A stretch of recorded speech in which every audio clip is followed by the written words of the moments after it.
네, 간밤 미증시는 2거래일 연속 트럼프 랠리를 이어갔습니다.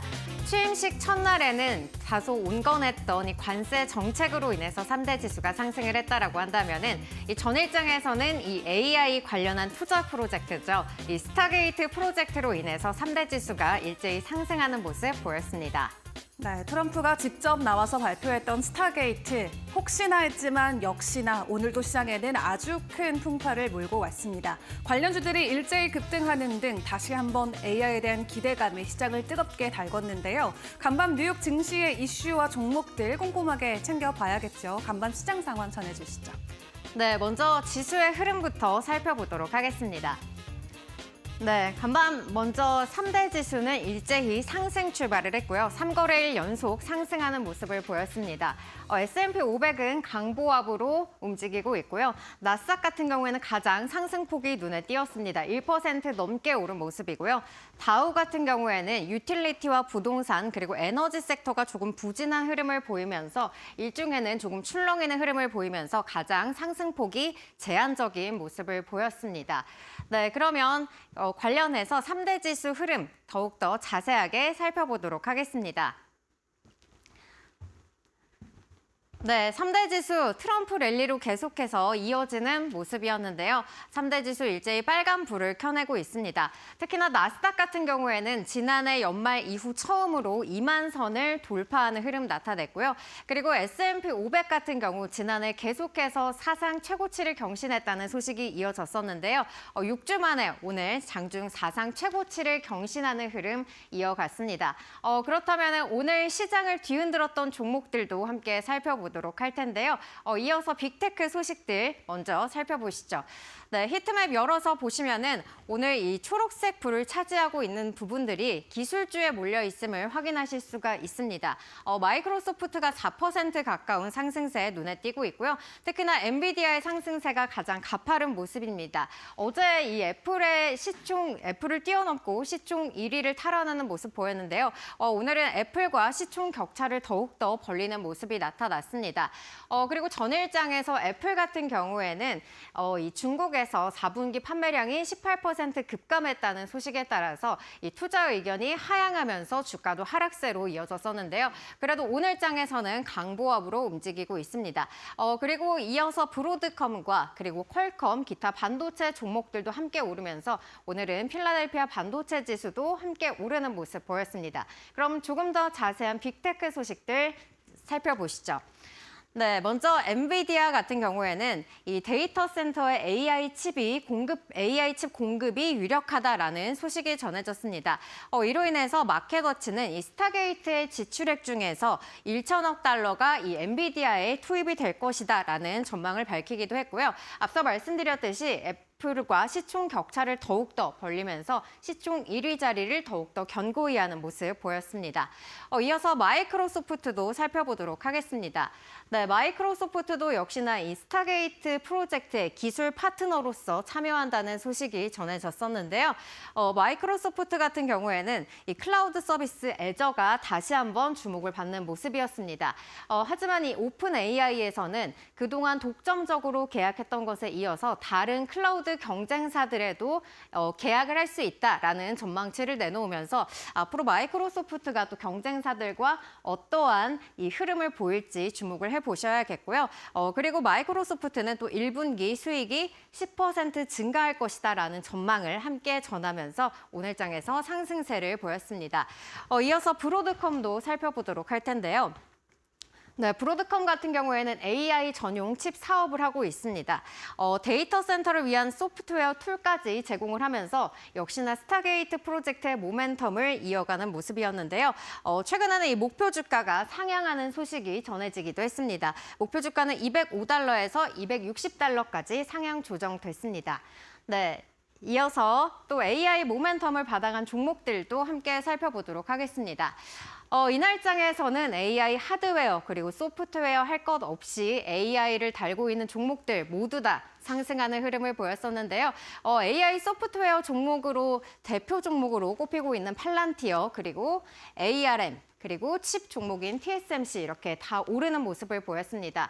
팔란티어 같은 경우에는 작년에 주가가 350%나 폭등하는 모습을 보였어서 최근에는 좀 고밸류 논란이 있기도 했었는데요. 그래도 AI 모멘텀 받아가면서 함께 오르는 모습 보였고요. ARM 같은 경우에는 이 데이터 센터 서버에 이 투입이 된다라는 이러한 역할이 부각되기도 했었고요. 또 소프트뱅크의 자회사로서 투자 소식이 함께 주목을 받기도 했습니다. 마지막으로 TSMC는 엔비디아나 브로드컴과 이렇게 맞춤형 AI 칩을 제작을 하면서 앞으로 좀 더 매출이 증가하지 않을까라는 기대감 속에 오늘 상승부를 켜냈습니다. 네, 이어서 필라델피아 반도체 지수 흐름 살펴보기 전에 관련한 반도체 종목들 먼저 살펴보도록 하겠습니다. 필라델피아 반도체 지수 오늘 칩 종목들의 상승에 따라서 1% 넘는 강세를 보였는데요. 오늘 반도체 칩뿐만 아니라 어플라이드 머티리얼즈 그리고 램리서치 같은 반도체 장비주들도 함께 오르는 모습 보였습니다. 이어서 엔비디아의 주가도 살펴보겠습니다. 엔비디아 오늘 시작부터 계속해서 견고한 흐름을 이어나가는 모습이었는데요. 그래도 계속해서 이 강세 흐름을 이어가면서 현재 구간에서도 4% 넘는 강세가 이어지고 있습니다. 다음으로는 마이크로소프트의 주가 흐름도 살펴보도록 하겠습니다. 엔비디아 마찬가지로 장 초반부터 계속해서 강세를 나타내는데요. 오늘 장에서 4% 넘는 급등세를 보이고 있습니다. 다음으로는 브로드컴 종목도 살펴보도록 할 텐데요. 브로드컴 오늘 이 칩 종목들의 상승을 견인하기도 했었죠. 오늘은 강보합에서 움직이고 있습니다. 현재는 좀 다소 상승폭을 반납하면서 조금 하락하면서 움직이긴 하고 있지만 그래도 강보합 수준에서 계속해서 움직임을 나타내고 있습니다. 다음으로는 팔란티어도 살펴보도록 하겠습니다. 팔란티어는 장 초반에 비해서 갈수록 주가가 상승하는 모습을 나타내고 있는데요. 현재 구간에서는 5% 넘는 강세 이어지고 있습니다. 다음으로는 ARM도 살펴보도록 하겠습니다. 소프트뱅크의 자회사로 알려지면서 오늘 ARM의 주가가 폭등하는 모습 보였는데요. 역시나 시작부터 견고한 모습을 보이면서 계속해서 상승 탄력을 받아가는 모습입니다. 오늘 두 자릿수대 상승 탄력 이어지고 있고요. TSMC 2%대 상승세 이어가고 있습니다. 장 초반에 비해서 역시나 장 후반으로 갈수록 강한 상승세를 확인하실 수가 있습니다. 그럼 다음으로는 실적 발표 기업들도 살펴볼 텐데요. 이날은 AI뿐만이 아니라 실적을 발표한 종목들도 주가의 시세를 더욱더 올리는 데 힘을 줬습니다. 먼저 유나이티드 항공 살펴보도록 할 텐데요. 유나이티드 항공은 예상치를 상회하는 호실적을 발표했습니다. 4분기 주당 순이익이 3.26달러로 집계가 됐고요. 순이익은 10억 달러로 집계가 되면서 예상치를 상회하는 실적을 발표를 했습니다. 이로 인해서 2025년 가이던스는 최대 13.5달러로 제시되기도 했습니다. 이어서 광섬유 커넥터와 그리고 케이블을 생산하고 있는 업체죠. 이 암페놀의 실적도 공개가 됐는데요. 암페놀 같은 경우에는 4분기 모든 사업부가 매출이 성장했다라는 소식이 전해졌습니다. 이에 따라서 4분기 EPS는 0.55달러를 기록했고요. 매출은 전년 동기 대비해서 30%나 증가하는 흐름 보였습니다. 마지막으로 넷플릭스도 살펴보도록 할 텐데요. 넷플릭스 같은 경우에는 어제 장에서 실적 발표를 하면서 계속해서 상승 탄력을 이어가는 모습입니다. 전일장에서 이 유료 구독자 수가 4억 명을 돌파했다라는 소식이 전해지기도 했는데요. 이어서 150달러 규모의 자사주 매입 소식이 전해지기도 했습니다. 현재 2025년 회계연도 매출은 최대 445억 달러로 전망이 되고 있어서 앞으로의 주가 흐름도 계속해서 살펴보시면 좋겠습니다. 그럼 주가 흐름 한번 이어서 살펴보도록 하겠습니다. 유나이티드 에어라인 같은 경우에는 계속 상승하는 흐름이었다가 지금 장 후반으로 갈수록 조금 하락폭을 키워가고 있는 모습입니다. 현재는 2% 넘게 빠지고 있는 모습이고요. 다음 종목도 살펴보겠습니다. 암페놀 같은 경우에는 계속해서 좋은 상승 탄력 유지하고 있는데요. 현재는 7% 넘는 강한 시세를 보여주고 있습니다. 네, 마지막으로 넷플릭스도 살펴보도록 하겠습니다.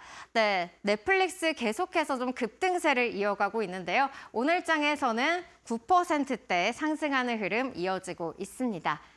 네, 여기까지 오늘 AI 모멘텀을 받아간 종목들과 실적 발표 있는 종목들 함께 살펴봤는데요. 그렇다면 시장에서는 어떠한 이슈들이 있었을지 깊이 알아보는 시간이죠. 머스트 노우로 이어가도록 하겠습니다.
간밤에도 뉴욕 증시는 뜨거웠습니다. 기업들이 호실적을 발표하고 있는 가운데 다시 한번 AI에 대한 낙관론이 크게 부상하면서 3대 지수가 일제히 상승 마감했는데요.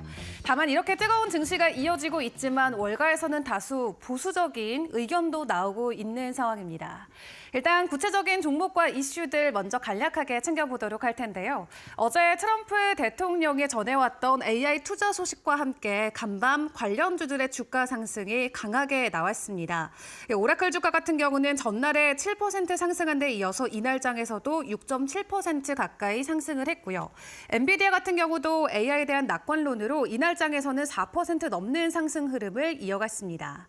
전날에 시가총액이 3조 4,500억 달러를 넘어서면서 다시 한번 애플을 제치고 세계에서 가장 가치 있는 기업 자리에 올라왔는데 오늘 장에서도 추가 상승 흐름을 이어줬고요. 그런 가운데 실적 발표와 함께 호실적 덕분에 추가 상승을 보여줬던 종목들도 나왔는데 어제 시간의 거래에서 실적을 발표했던 넷플릭스 같은 경우는 오징어 게임이나 스포츠복싱 라이브 이벤트에 힘입어서 사상 최대 유료 가입자 증가 수를 기록을 했습니다. 구독 3억 명을 돌파하면서 이날장에서는 10% 가까이 급등하는 모습을 보였고요. 4분기 매출이나 이익도 예상을 크게 넘어서면서 올해 전반적인 기대감까지 함께 키워가기도 했습니다. 덕분에 넷플릭스 같은 경우는 실적 발표 직후 월가에서 투자 의견을 일제히 상향 조정하는 모습이 나왔는데 월가의 의견을 간략하게 살펴보자면 현재 넷플릭스를 커버하고 있는 48명의 분석가들 가운데 강력하게 넷플릭스를 매수해야 된다라는 의견에는 11명의 전문가가 그리고 매수는 21명, 중립은 13명으로 확인을 해볼 수가 있겠습니다. 그런 가운데 유나이티드 항공 같은 경우도 겨울철 강한 국제 여행 수요로 월가 예상을 크게 넘는 1분기 이익 예상치를 제시했고요. 존슨앤존슨은 항암제 판매 호조로 그리고 프록터앤갬블 같은 경우는 유기적인 매출에서 물량 증가로 모두 월가의 예상치보다 좋은 실적을 발표해서 오늘 지수 상승에 힘을 보태주기도 했습니다. 다만 JP모건 체이스의 최고 경영자인 제이미 다이먼 같은 경우 미국 주식시장이 과열됐다라는 징후를 놓고 우려의 말을 전하기도 했는데요. CNBC와의 인터뷰에서 자산 가격이 어느 정도는 부풀려져 있다라고 이야기하면서 현재 가격을 정당하게 하기 위해서는 상당히 좋은 결과와 실적이 필요하다라고 지적의 말을 남기기도 했습니다.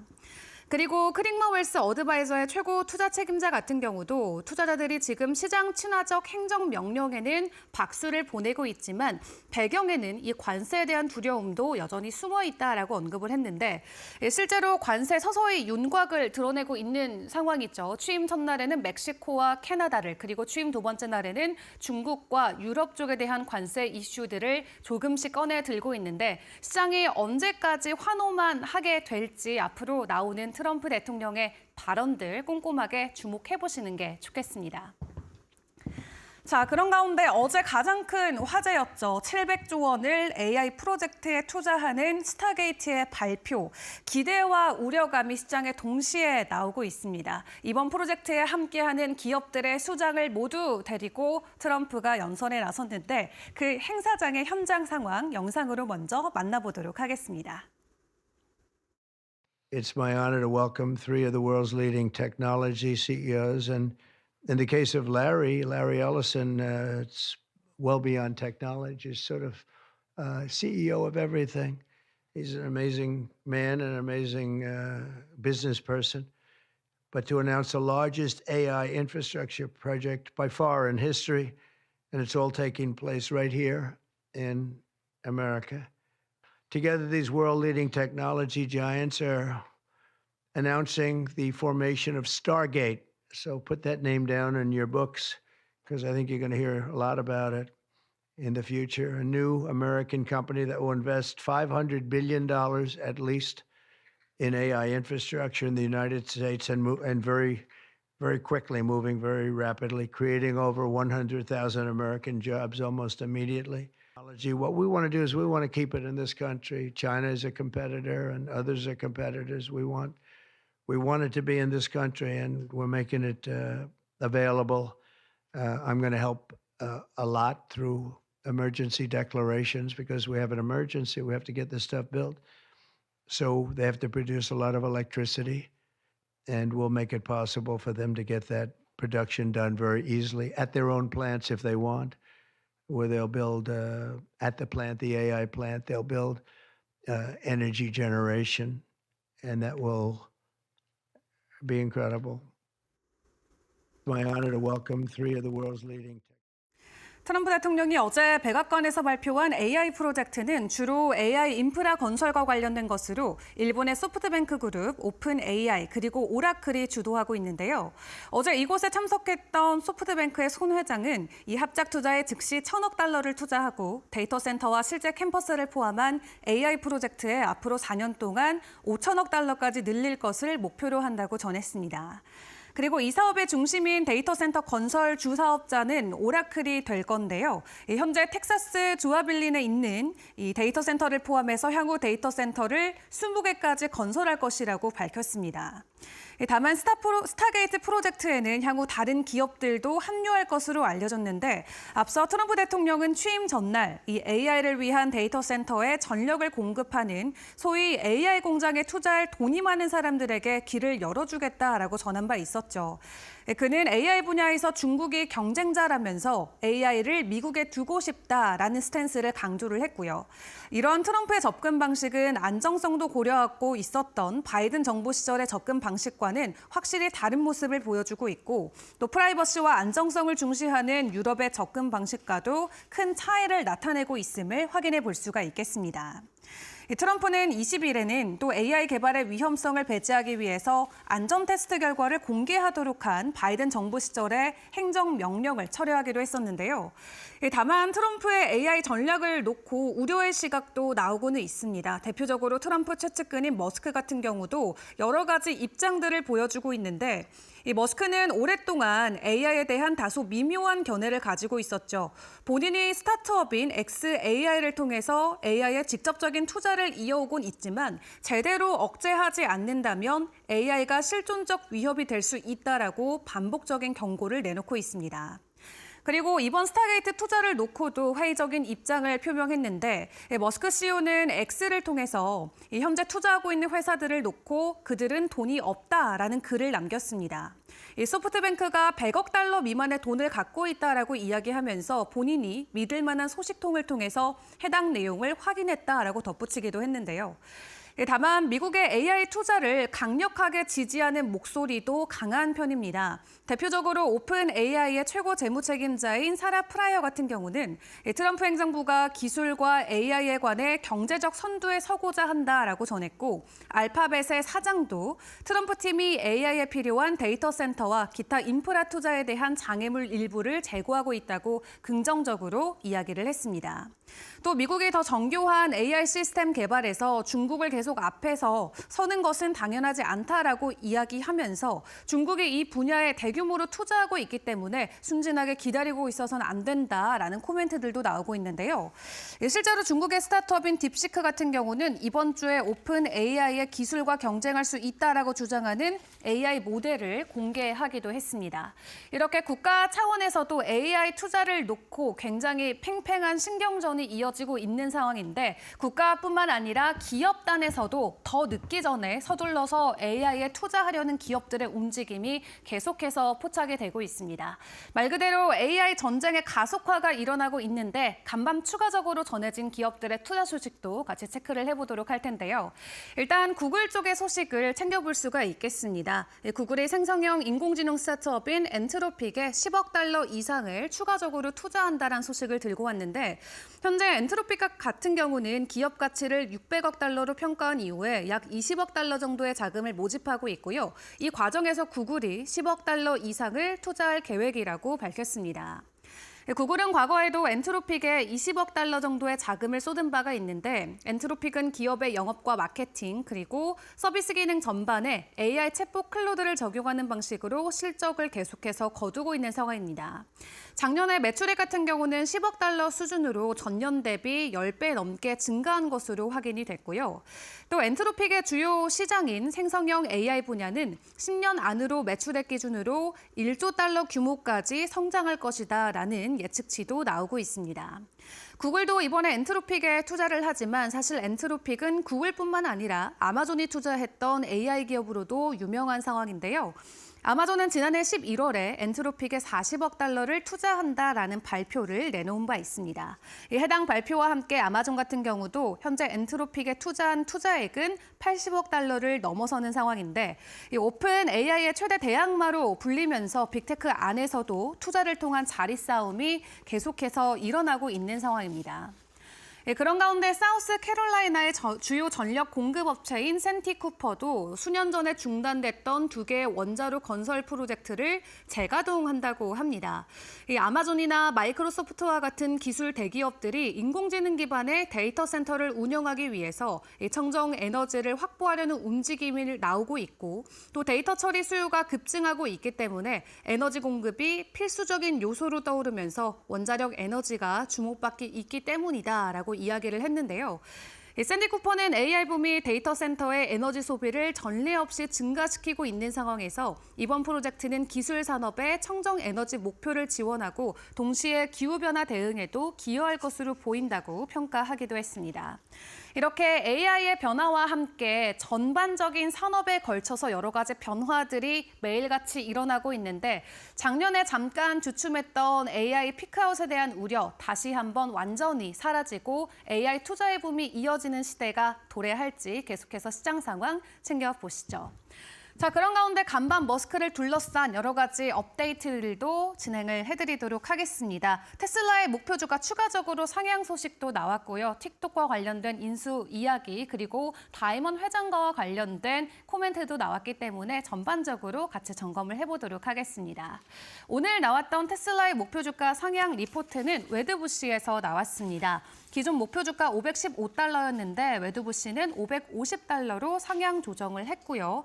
하지만 긍정적인 강세 시나리오에서는 테슬라의 목표주가 여전히 650달러까지 열어놓고 봐도 된다라는 입장을 보여주기도 했습니다. 웨드부시는 최근 워싱턴 관계자들과의 논의를 통해서 이 트럼프 행정부가 향후 4년 동안 테슬라 그리고 일론 머스크의 자율주행과 AI 기술 개발에서 완전한 게임 체인저 역할을 할 것이다라는 확신을 얻었다라고 밝혔는데요. 이 25년까지의 수요와 인도량 증가에 대한 신뢰 그리고 트럼프 정부 하에서 자율주행 기술이 빠르게 실현될 것이라는 기대감을 반영하면서 간밤 테슬라의 목표 주가를 550달러까지 상향 조정을 했습니다. 그리고 웨드부시는 테슬라가 현재 시장에서 가장 저평가된 AI 관련 주식이다라고 코멘트를 남겼는데 향후 테슬라가 보여줄 혁신과 성장이 더욱더 주목받을 수 있게 될 것이다라는 긍정적인 전망을 내놨고요. 예, 그런 가운데 최근 머스크와 테슬라를 둘러싸고 집중되고 주목돼 왔었던 틱톡 인수왕과 관련된 코멘트도 어제 트럼프 대통령을 통해서 나왔습니다. 이 틱톡의 미국 사업권을 놓고 일론 머스크 테슬라 최고 경영자나 레리 앨리슨 오라클 회장이 매각할 수 있다라고 직접 밝혔는데요. 트럼프 대통령은 백악관에서 열린 기자회견에서 머스크 CEO의 틱톡 인수 가능성을 묻자 그가 틱톡을 사길 원한다면 나는 열려 있다라고 대답을 했습니다. 다만 머스크 CEO는 아직 아무런 입장을 밝히고 있는 상황은 아니기 때문에 조금 더 기다려 봐야 될 것 같고요. 또 간밤 새벽 사이에 화제가 됐던 건 JP모건 다이먼 CEO의 발언이었습니다. 다이먼 CEO는 다보스 포럼 인터뷰에서 본인과 머스크가 좋은 관계를 유지하고 있다라고 다시 한번 재차 확인하는 발언을 했는데 JP모건 수장이 일론과 나는 화해했다라고 이야기하면서 머스크와의 문제를 해결했다고 언급했을 뿐만 아니라 테슬라와 스페이스X 그리고 뉴럴링크 등 머스크의 다양한 회사에서 거둔 성공을 칭찬하기도 했습니다. 그러면서 다이먼은 머스크는 우리 시대의 아인슈타인이다라고 이야기하면서 나는 가능한 그의 회사를 많이 돕고 싶다라고 이야기를 했는데요. 머스크를 둘러싸고 매일매일 업데이트되고 또 시장에 큰 영향을 미치는 소식들이 쏟아지고 있는 만큼 저희 머스노 시간을 통해서 여러분들도 매일매일 같이 시장 점검을 해보시면 좋겠습니다. 자, 마지막으로 암호화폐 쪽의 상황도 체크를 해보도록 할 텐데 간밤 비트코인의 추가 상승은 나오지 않았습니다. 10만 4천 달러까지 가격이 밀리긴 했지만 블랙락의 CEO가 비트코인과 관련돼서 긍정적인 코멘트를 간밤 내놨는데요. 만약 국부펀드가 비트코인을 매수하게 된다면 희소성에 중점을 둔 가치를 둔 비트코인의 가격이 70만 달러까지 상승할 수 있다라는 긍정적인 가격 전망을 제시를 했습니다. 일단 모두가 기다리고 있는 트럼프 대통령의 행정명령 안에 비트코인 그리고 암호화폐와 관련된 내용은 어떻게 포함이 될지를 먼저 기다리는 게 중요할 것 같은데 간밤 추가적인 상승은 없었지만 여전히 올 한 해에 대한 기대감은 계속해서 암호화폐 시장에서도 살아있는 모습입니다. 지금까지 주요 외신 헤드라인 함께 확인해보는 머스노 5 시간이었습니다.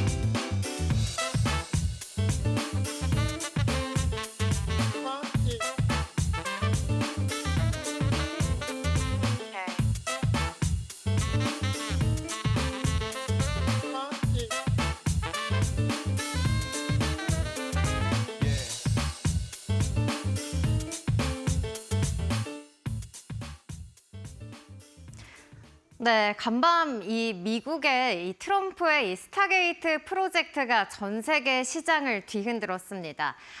트럼프 취임식 그리고 그 이후에 기자회견에서 트럼프가 이렇게 빅테크 수장들과 만나서 천문학적인 규모인 5천억 달러를 투자해서 앞으로 이 AI 산업을 더욱더 발전시키겠다라고 발표한 것인데요.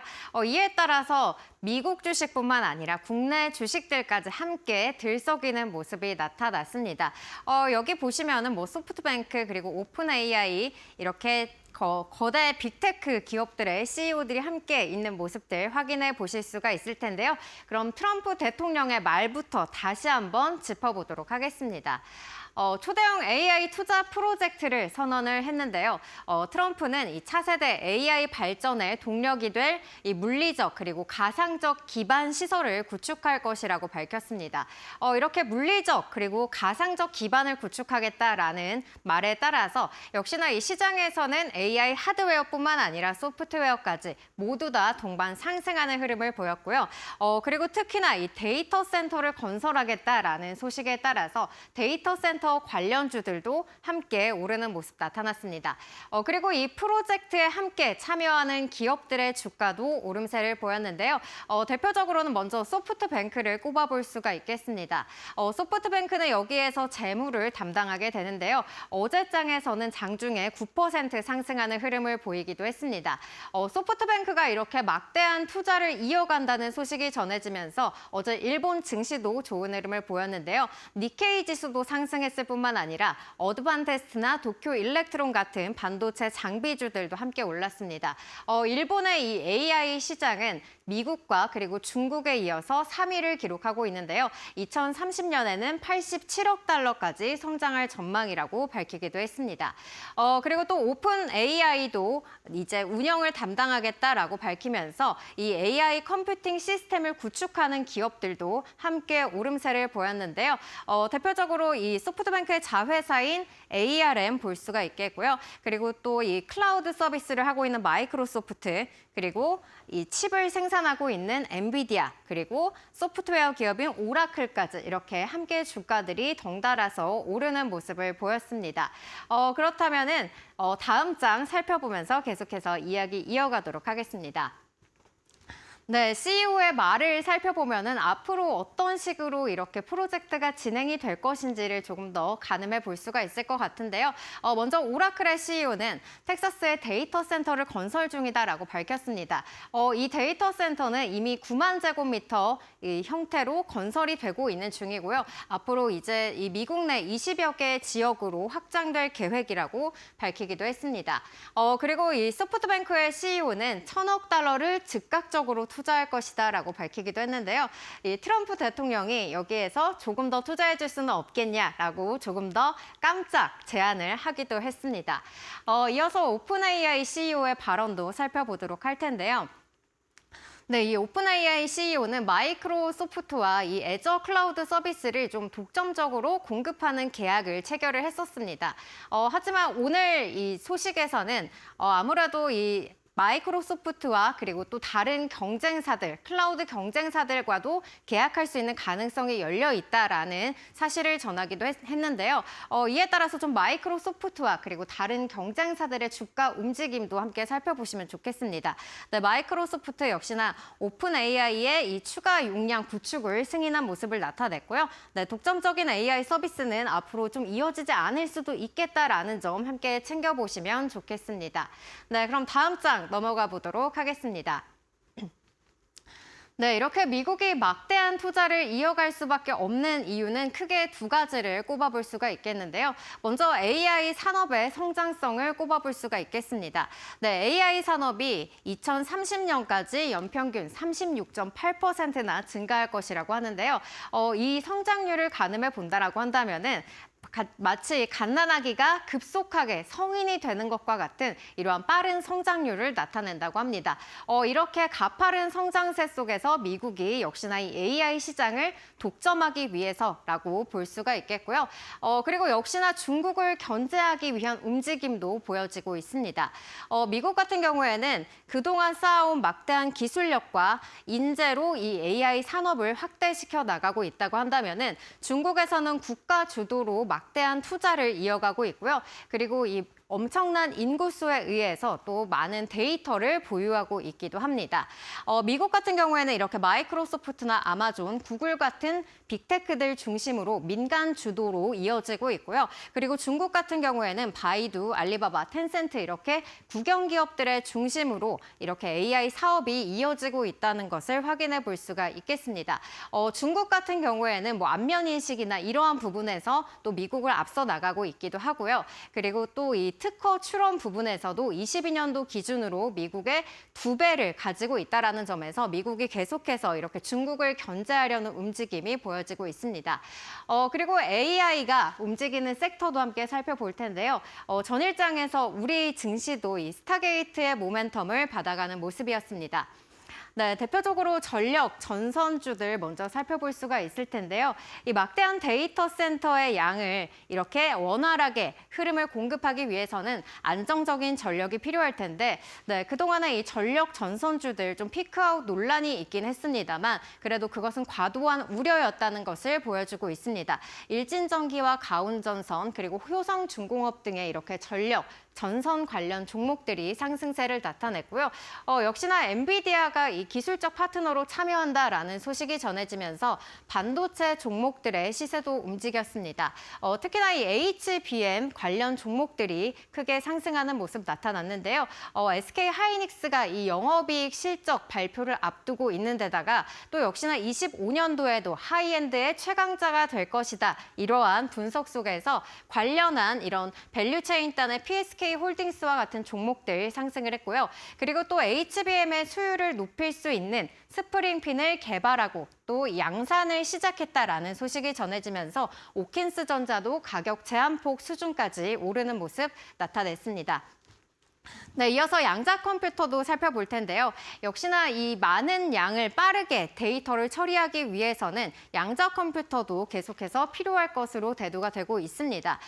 기존의 0이나 1로만 이렇게 계산을 했던 컴퓨터에서 이제는 0과 1의 성격을 동시에 가지는 양자 컴퓨터들의 주가도 계속해서 오르고 있는데요. 어제 우리로와 아이원 플러스 같은 종목들은 상한가 진입에 성공하는 모습 보였습니다. 그리고 마지막으로 AI 소프트웨어 종목들도 함께 살펴볼 텐데요. 대규모 언어 모델을 개발하고 있는 코난 테크놀로지는 9%대, 그리고 폴라리스 AI와 이스트소프트 같은 이렇게 기업의 소프트웨어를 공급하는 업체들의 주가도 함께 오름세를 나타냈습니다. 그리고 이렇게 섹터에만 영향을 준 것이 아니고요. 개별 종목들에도 영향을 준 모습이었습니다. 첫 번째로는 XM 살펴볼 텐데요. 오라클과 관련되어 있는 기업으로 이 오라클 관련주로 주목을 받았습니다. 오라클의 이 데이터 베이스의 운영 효율성을 극대화할 수 있는 맥스 게이지를 공급한다는 소식이 부각되면서 어제장에서는 2% 넘는 강세를 나타내기도 했고요. 코츠 같은 경우에는 상승 탄력이 더욱더 두드러지는 모습이었습니다. 16%대의 상승 탄력 보였는데요. 오라클 데이터 센터에 MLCC 칩을 납품하겠다라는 소식이 전해졌습니다. 이 MLCC 같은 경우에는 전력의 양이 일정하게 흐를 수 있는 댐의 역할을 하게 되는데요. 관련해서 이 AI 프로젝트의 모멘텀을 받아서 어제 MLCC 관련주들도 함께 오르는 모습 나타냈습니다. 네, 여기까지 국내장을 움직였던 주식들도 함께 살펴봤는데요. 네, AI 투자, 막대한 양의 이 자금이 들어갈 뿐만 아니라 이 패권 경쟁에서도 우위를 점하겠다는 미국의 이 의지가 엿보이고 있습니다. 거기에다가 여기에 더해서 좀 수혜를 찾으려는 기업들, 수혜를 받아갈 수 있는 기업들을 찾고 있는 시장들의 움직임도 나타나고 있는데요. 앞으로 주가의 향방은 어떻게 될지 계속해서 저희와 함께 살펴보시면 좋겠습니다. 여기까지 사인이었습니다.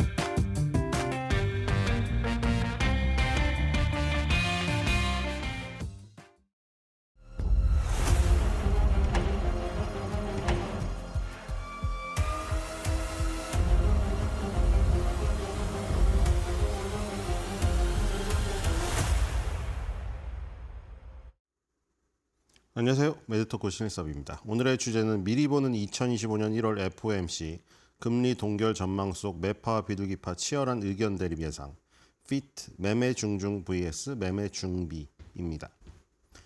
자, 다음 주에 우리나라가 연휴로 그냥 한 주를 통째로 날려먹기 때문에 방송이 없어서 FOMC 중요한 부분을 다루지 못하니까 미리 어제부터 하고 있습니다. 어제 그 얘기했던 내용을 한번 사진으로 종합해 보죠. 저는 사실 좀 그 앨런 머스크가 굉장히 날뛰는 모습을 보면서 약간 불안하기도 하거든요. 원래 저 트럼프 쪽이 그러잖아요. 굉장히 그 좋다가도 어느 한순간 깨지면서 굉장히 좋지 않은 경우가 많이 생긴 게 있어서 어제 앨런 머스크가 또 찬물을 끼얹어서 저게 혹시 너무 오버하다가 자기도 모르게 그냥 그런 경우가 생길까 봐. 그렇죠? 왜냐면 손정희 회장하고 기쁘게 이렇게 했는데 뭐 손정희라고 하는 것도 뭐라고 하는 사람이 있으니까 손마사요 씨랑 둘이 막 신나서 그러고 있는데 손정희는 그 정도 돈이 없다고 찬물을 던져버렸거든요. 트럼프에다가. 그러니까 지금 이게 파월도 자기가 임명했잖아요. 지금 사이 안 좋죠. 그리고 그 전에 벤스 부통령 전에 그 1기 때 부통령하고도 사이 완전 갈라졌잖아요. 자기 국회의사당 침입한 그 사람들 편 안 들어줬다고. 그렇죠? 다 말로가 좋지가 않거든요. 그래서 나중에 혹시나 또 말로가 굉장히 좋지 않을 수도 있는 가능성도 있기 때문에 불안합니다. 뭐 지지자들이야 뭐 계속 지지를 하겠지만 그렇죠? 불안해요. 왜냐면 이때도 이제 자기가 임명을 했기 때문에 그렇죠? 자신이 맨날 일어나서 항상 그 주식을 주식을 확인하고 자기의 입맛에 맞는 그 파월 의장을 지명했는데 지금 자신의 그 정권이 이어졌으면 모르겠는데 바이든이 들어오는 바람에 그때 금리 인하를 했다는 이유로 완전히 미운 털이 박혀버렸잖아요. 근데 임기를 이거를 뭐 자를 수는 없으니까 아무리 트럼프가 지금 뭐 상황을 왕이라고 해도 자를 수가 없어요, 이거는. 그래서 어쨌든 2017년 11월 2일 날 제롬 파월 연준 의장 지명자를 지명했습니다. 그리고 최근에 인터뷰에서 파월 의장의 임기를 보장하겠다고 했는데 이건 뭐 보장하겠다 말겠다가 하는 문제가 아닌데 그죠? 들어가 있습니다. 보장하겠다 말겠다의 문제가 아닌데 보장하겠다고 말하니까 마치 트럼프가 무슨 저희가 있는 것 같잖아요. 권리가 없어요. 어떻게 해요? 자 이게 그리고 이제 마이클 바 부의장이 2월 달까지만 하고 그만두겠다고 말했습니다. 물론 이사는 계속 해먹죠. 이사는 지금 임기가 10년 이상을 그냥 뭐 아무도 손을 못 대게 할 수가 있는데 뭐하러 그만둬요. 자, 그래서 마이클 바 부의장이 은행 자본 규제 강화 주도해서 월가가 굉장히 마찰을 빚어왔기 때문에 트럼프가 자를 가능성이 있었는데 그러니까 이거 이사는 못 자르는데 그 직책을 자를 수가 있대요. 직책을. 그러니까 다 이사인데 이사 중에 의장이 있고 부의장이 있는데 이런 거를 쳐낼 수가 있다고요. 이사는 계속 하더라도. 부의장 자리에서 결국에 물러나게 될 수밖에 없는 지금 상황이었는데 괜히 지금 피 튀기면 안 좋잖아요. 지금 다 수그리고 앉아있는데 지금 정권에서 힘이 제일 셀 때입니다. 취임식하고 나서. 그쵸? 아무도 건드릴 수가 없어요. 자, 알아서 사의했죠. 자, 뒤로 가겠습니다. 이 상황입니다. 그럼 이 자리를 누가 가느냐, 지금. 이 자리를 누가 가느냐. 분명히 야망이 있다고 얘기했죠. 자, 지금 이 최고의 매파로 떠오른 보우먼 이사가 의장, 부의장 후보 명단에 올랐습니다. 아까 그 마이클 바 공석된 금융감독 부의장뿐만 아니라 파월 내년에 임기 끝나고 나서 FRB 의장 후보 얘기까지 지금 거론이 되고 있습니다. 이렇게 되면 제닛 옐런 이후에 두 번째죠. 사상 두 번째로 여성 FRB 의장이 될 가능성이 지금 하마평에 오르고 있다. 이미 트럼프 고문들은 파월 등 지도부 물갈이 명단 작성 중이라는 이런 기사가 나오고 있어요. 뒤로 가겠습니다. 자, 얼굴은 좀 둥글둥글 귀엽게 생기셨는데 자, 그러니까 2005년 이후에 무려 20년 만에 유일하게 20년 만에 반대표를 보통 공화당이 임명하든 민주당이 임명하든 서로 만장일치로 끝내는 게 그냥 약간 이것도 자기네의 어떤 적이랄까요? FRB만의 문화랄까요? 저기도 그렇잖아요. 트럼프만 유일하게 그 취임식 때 참석 안 했죠. 바이든 취임식 때. 원래 지금이 정상이에요. 항상 공화당하고 민주당이 피 터지게 싸우더라도 취임식 하면 다 앉아가지고 이번 다 앉아있잖아. 부시든 다 왔잖아요. 부시는 공화당이니까 왔고 저기 클린턴, 오바마 다 와서 앉아있잖아. 해리스도 똥 씹은 표정하면서 앉아있잖아요. 전통이라서. 트럼프는 바이든 때 안 왔잖아요. 취임식 때. 근데 이것도 약간 전통이거든요. 웬만하면 자 마이너리티 리포트를 의견으로 제시할 수는 있는데 투표는 만장일치로 가주는 게 전통이거든요. 근데 여기서 굳이 20년 만에 반대표를 던졌잖아요. 굳이 이름을 거기 남기려고. 그쵸? 9월 달에. 그러니까 결국에 여기서 눈도장이 찍혀버린 거죠. 딴 의미로. 그쵸? 파워라고 딴 의미로 눈도장이 찍혀버린 거예요. 그쵸? 트럼프한테 이 사람 괜찮은데? 뒤로 가겠습니다. 자, 그리고 마지막에 이제 요게 이제 작년 거 그때 보여드렸는데 보험원 이사는 원래부터 강력한 매파였습니다. 근데 이 매파인데 이 이사기 때문에 항상 투표권이 있어요, 평생. 이사하는 동안은. 그래서 지금 이사는 계속 되는데 이제 마이클 바가 맡았던 금융감독 부의장으로 가느냐 아니면 그걸 뛰어넘고 파월 이후에 의장으로 가느냐 지금 거기까지 지금 올라갔습니다. 지금 굉장히 위상이 올라간 상태고요. 뒤로 가겠습니다. 2025년이 되면은 이제 여기서 이제 해맥이 이제 가장 강력하게 등장했잖아요. 해맥도 지금 얘기가 나오고 있다고 했죠. 자, 근데 여기서 이제 중요한 거는 1월 달이잖아요, 지금. 연준의 그 구성 중에서 FOMC라는 회의가 있다고 했는데 FOMC 회의에는 19명이 참여를 한다고 했잖아요. 근데 그중에 12명만 투표권이 있잖아요. 12명. 근데 그중에 의장하고 뭐 뉴욕 연방준비은행 총재 7인 이사회, 의장 포함한 7인 이사회랑 뉴욕 연방준비은행 총재까지 8명이죠. 나머지 12명 중에 그럼 4명은 연방준비은행 12개 중에 4개가 들어오는 거잖아요. 그렇죠? 근데 그게 1년마다 바뀐다고요. 그러니까 1월 달이 중요한 거죠. 1월 달에 그 구성원 4명이 바뀌거든요. 투표권자 4표가 바뀌어요. 12표 중에 4표가 바뀝니다. 1월 달마다. 그래서 지금 4표가 그럼 어디서 들어오느냐 그게 중요한 거죠. 지금. 해맥은 이름을 날렸지만 1년이기 때문에 바로 투표권을 잃었습니다. 그리고 지금 작년에 투표권이 없었는데 들어오는 게 중요하죠. 없었는데. 아까 2024년도 걸 봐야 되는데, 그렇죠? 이건 2025, 2026, 2027년입니다. 그래서 지금 뒤에 정리해 드릴게요. 뒤로 가겠습니다. 자, 그래서 지금 이 네 번째로 지금 그 표시된 이 지역이 클리블랜드죠. 클리블랜드 뒤로 가겠습니다. 네, 클리블랜드의 연방준비은행 총재가 바로 벳세맥이고요. 뒤로 가겠습니다. 작년에 투표권이 있었던 곳입니다. 자, 그 다음에 리치몬드의 지금 뒤로 가볼게요. 리치몬드 연방준비은행. 자, 12개 연방준비은행 중에 이건 5지역구로 지금 되어 있는 리치몬드 지역이고요. 자, 리치몬드 지역의 연방준비은행 총재는요. 뒤로 가겠습니다. 톰 바킨입니다. 톰 바킨이고요. 리치몬드 연방준비은행 총재. 자, 뒤로 가겠습니다. 작년에 있었던 4개의 연방준비은행 총재를 보여드리는 거예요. 투표권이 있었던. 자, 작년에 아틀랜타 연방준비은행 총재가 있었어요. 뒤로 가겠습니다.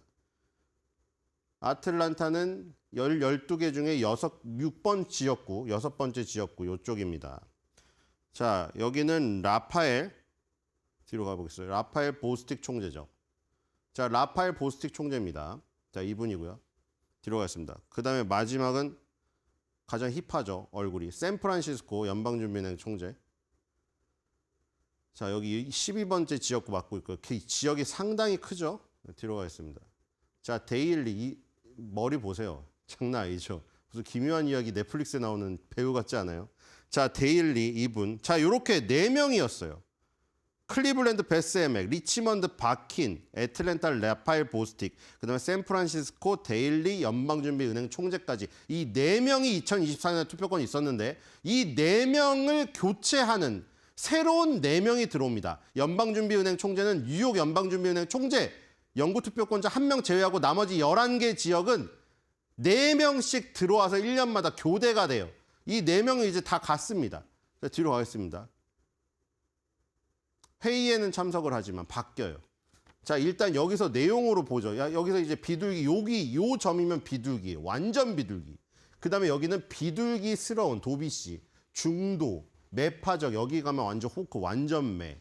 자, 지금 크리스 윌러 주지사는 비둘기적 성향입니다. 인플레이션이 하락하고 노동시장이 견고하게 유지된다면 몇 달 후 금리 인하를 재개하는 것을 생각해 볼 수 있습니다. 3월을 완전히 배제할 수는 없다고 생각합니다. 2025년 1월 16일 날 말했던 가장 최근 판인데요.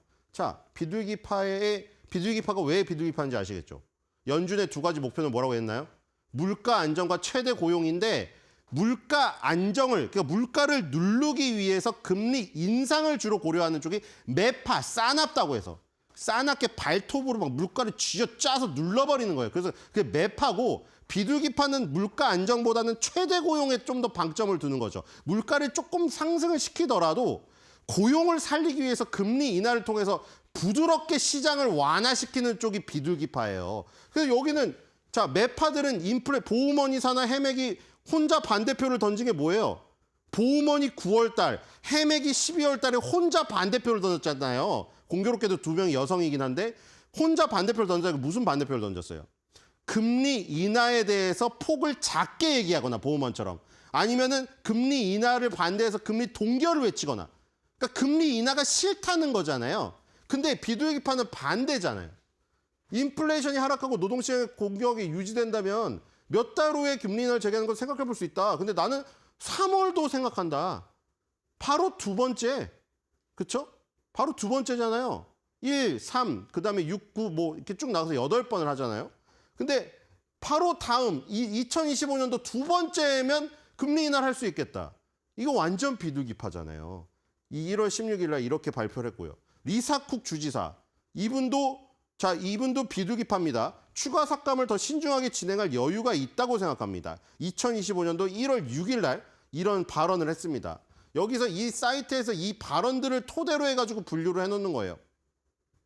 그 다음에 오스틴 굴스비. 자, 여기가 중요하죠. 이 굴스비가 시카고 연방준비은행 총재. 이게 새로 들어오는 겁니다. 비둘기파가 한 명이 들어오죠. 경제 과열의 증거가 있습니까? 봐봐요. 비둘기파는 이런 거예요. 자, 지금 보우먼하고 해맥은 뭐라고 했어요? 경기가 너무 좋다. 물가가 두드러기 PC 2%가 가지도 않았는데 개인 소비 지출 2%가 가지도 않았는데 왜 자꾸 금리 인하를 해가지고 물가를 들썩이게 하냐. 이러다가 개인 소비 지출 2% 가기 전에 다시 3% 4%로 치솟으면 니네가 책임질래? 이게 매파 보우만 해맥이 한 얘기잖아요. 근데 이거 반대잖아요. 경제 과열의 증거가 있어요? 안 뜨거운데요? 지금까지는 최근 몇 달 동안 증거가 많지 않았다. 비둘기파잖아요, 이거. 그렇죠? 뭐 물가 상승이 없다, 내가 보기에는. 경제 과열이 안 됐어. 금리 인하해서 더욱더 살려도 과열이 안 돼. 비둘기파죠. 2025년 1월 10일 날 이런 발언을 했어요. 뒤로 가겠습니다. 시카고가 새로 들어온다.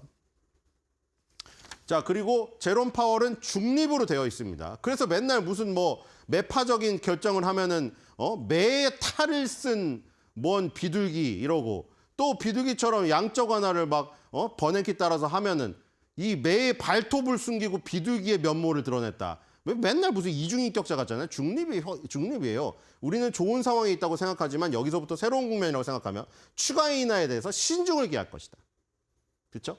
지금은 추가 인하에 대해서 신중을 기하는 애매모호한 인하도 아니고 저기도 아니에요. 상승도 아니고 12월 18일 날 작년에 발언했고요.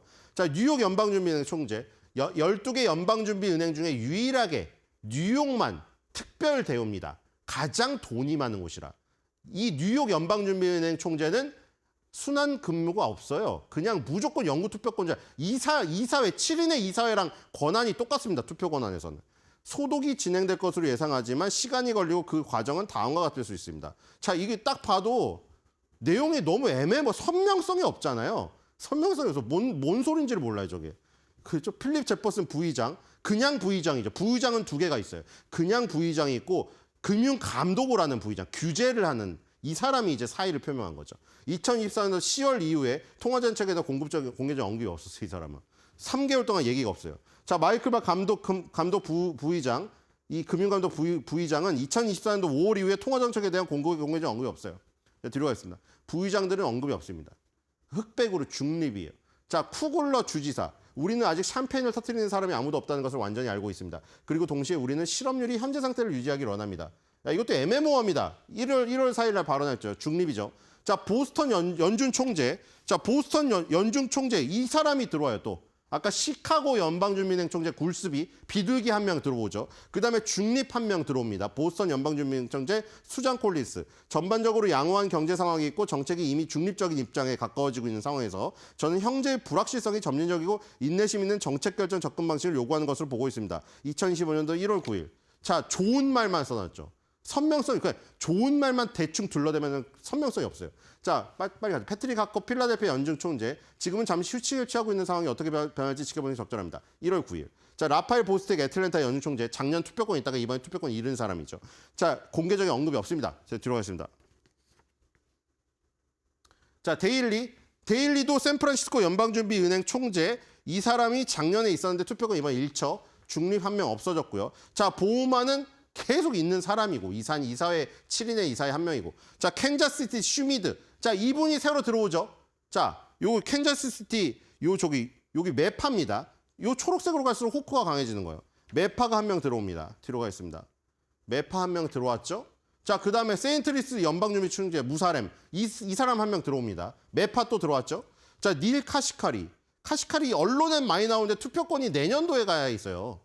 2년 동안 지금 없고. 댈러스 연준 총재 로리 로건도 매파입니다. 자, 뒤로 가겠습니다. 자, 토마스 바킨 리치몬드 연준 총재. 자, 이분이 작년에 있었는데 매파 빠졌죠. 이번에 빠졌습니다. 베스 맥도 작년에 있었는데 둘이 빠졌어요. 매가 2개 빠졌어요. 자, 뒤로 가겠습니다. 자, 그래서 일단 정리를 하면 이거 할 시간 없고 정리 쭉 갈게요. 정리를 하면 이제 이 4개는 이번 연도에 들어오는 겁니다. 정리를 하면은 이번 연도에 캔자스 시티, 매파, 세인트루이스 매파, 보스턴 중립, 시카고 비둘기가 들어옵니다. 쭉쭉 넘어가서 네, 그 4개를 표현해 놓은 겁니다. 자, 제프리 슈미드 나오고요. 자, 그다음에 네, 너저 보스턴 총재 나오죠. 보스턴 중립입니다. 중립 나오고요. 보스턴 여기 있어요. 자, 보스턴 이 얼굴이고요. 수잔 콜린스 연방준비은행 총재. 그리고 이제 시카고 연방준비은행 총재. 이게 비둘기파 굴스비. 자, 이쪽이죠. 굴스비가 한 명 들어오니 비둘기가 한 명 들어옵니다. 자, 비둘기가 한 명 들어와서 비둘기가 강해질 것 같지만 비둘기 한 명 들어왔지만 나머지가 매예요. 어차피 매가 비슷하고 중까지 비슷하고 한 명밖에 없어요. 비둘기가. 이 큰 영향을 미치지 못할 것이다. 자, 뒤로 가겠습니다. 자, 세인트루이스. 네, 세인트루이스 매파입니다. 세인트루이스 매파 무살렘 들어오고요. 네, 그래서 매매 중중 대 매매 중비가 그 뜻이었어요. 매매 중중이 나가고요. 매매 중비가 들어와요. 하나가 딱 틀리죠. B가. 자, 그리고 어제는 사실 이게 가장 그 인상 깊었죠. 레리 앨리스 오라클 회장이 당신 없이 이 프로젝트는 불가능했을 것입니다. 이랬고요. 그다음에 손정희 회장이 예, 지금 뭐 4년 동안 5천억 달러, 우리나라 돈에 717조 원을 투자한다고 했는데 앨런 머스크가 나중에 X에다가 올려가지고 엿을 매겼습니다. 트럼프를. 왜 그랬는지 모르겠는데 손정희 회장, 자기가 정보통에 의하면 손정희 회장 그 돈이 없대요. 지금 손정희 회장 100억 달러밖에 없답니다. 100억 달러밖에 없는데 5천만 달러를 어떻게 투자한다는 건지 그 얘기를 했답니다. 잘 부러워서 그런가 왜 그런지 모르겠어요. 자, 그래서 어제 스타게이트 얘기도 나왔고 황금시대 얘기도 나왔기 때문에 영화 제목을 지어야 될 것 같아요. 자, 스타워즈 깨어난 포스 다들 아시죠? 제목을 다시 짓겠습니다. 스타게이트, 깨어난 황금 포스, 커밍 순.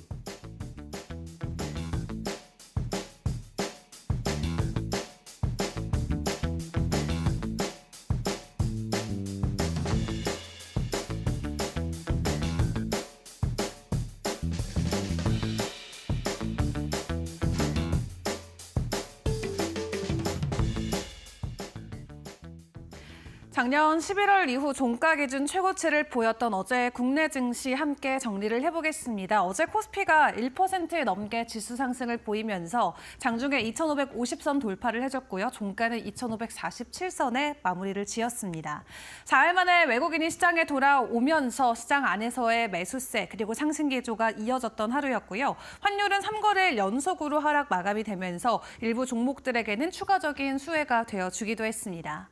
그런 가운데 외국인과 기관들 이날장에서도 반도체 대장주들을 각각 사들이는 모습이 나왔는데 외국인들은 SK 하이닉스를 그리고 기관 쪽에서는 삼성전자를 샀죠. 그런 가운데 52주 신고가 종목들은 또 개별 종목들 위주로 상승 흐름이 나온 가운데 이날장에서는 트럼프 관련해서 일부 종목들이 추가적인 상승을 보인 채 52주 신고가 랠리에 함께 이름을 올리기도 했습니다.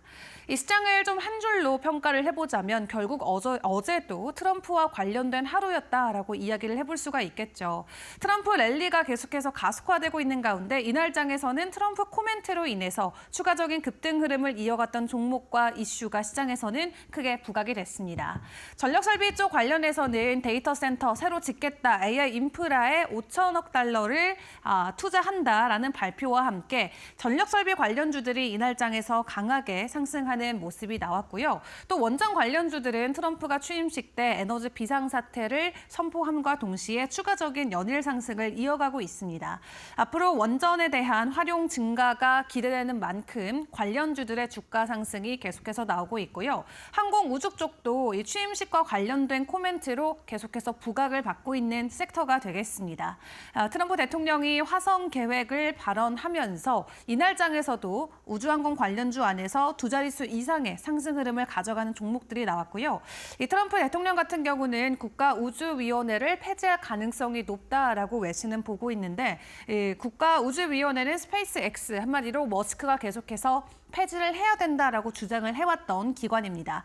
다만 트럼프가 정말로 폐지를 하게 될지 그렇다면 머스크 쪽에 조금 더 힘이 실릴 수 있을지 그 시장 산업에 대한 분위기도 계속해서 점검을 해보시고요.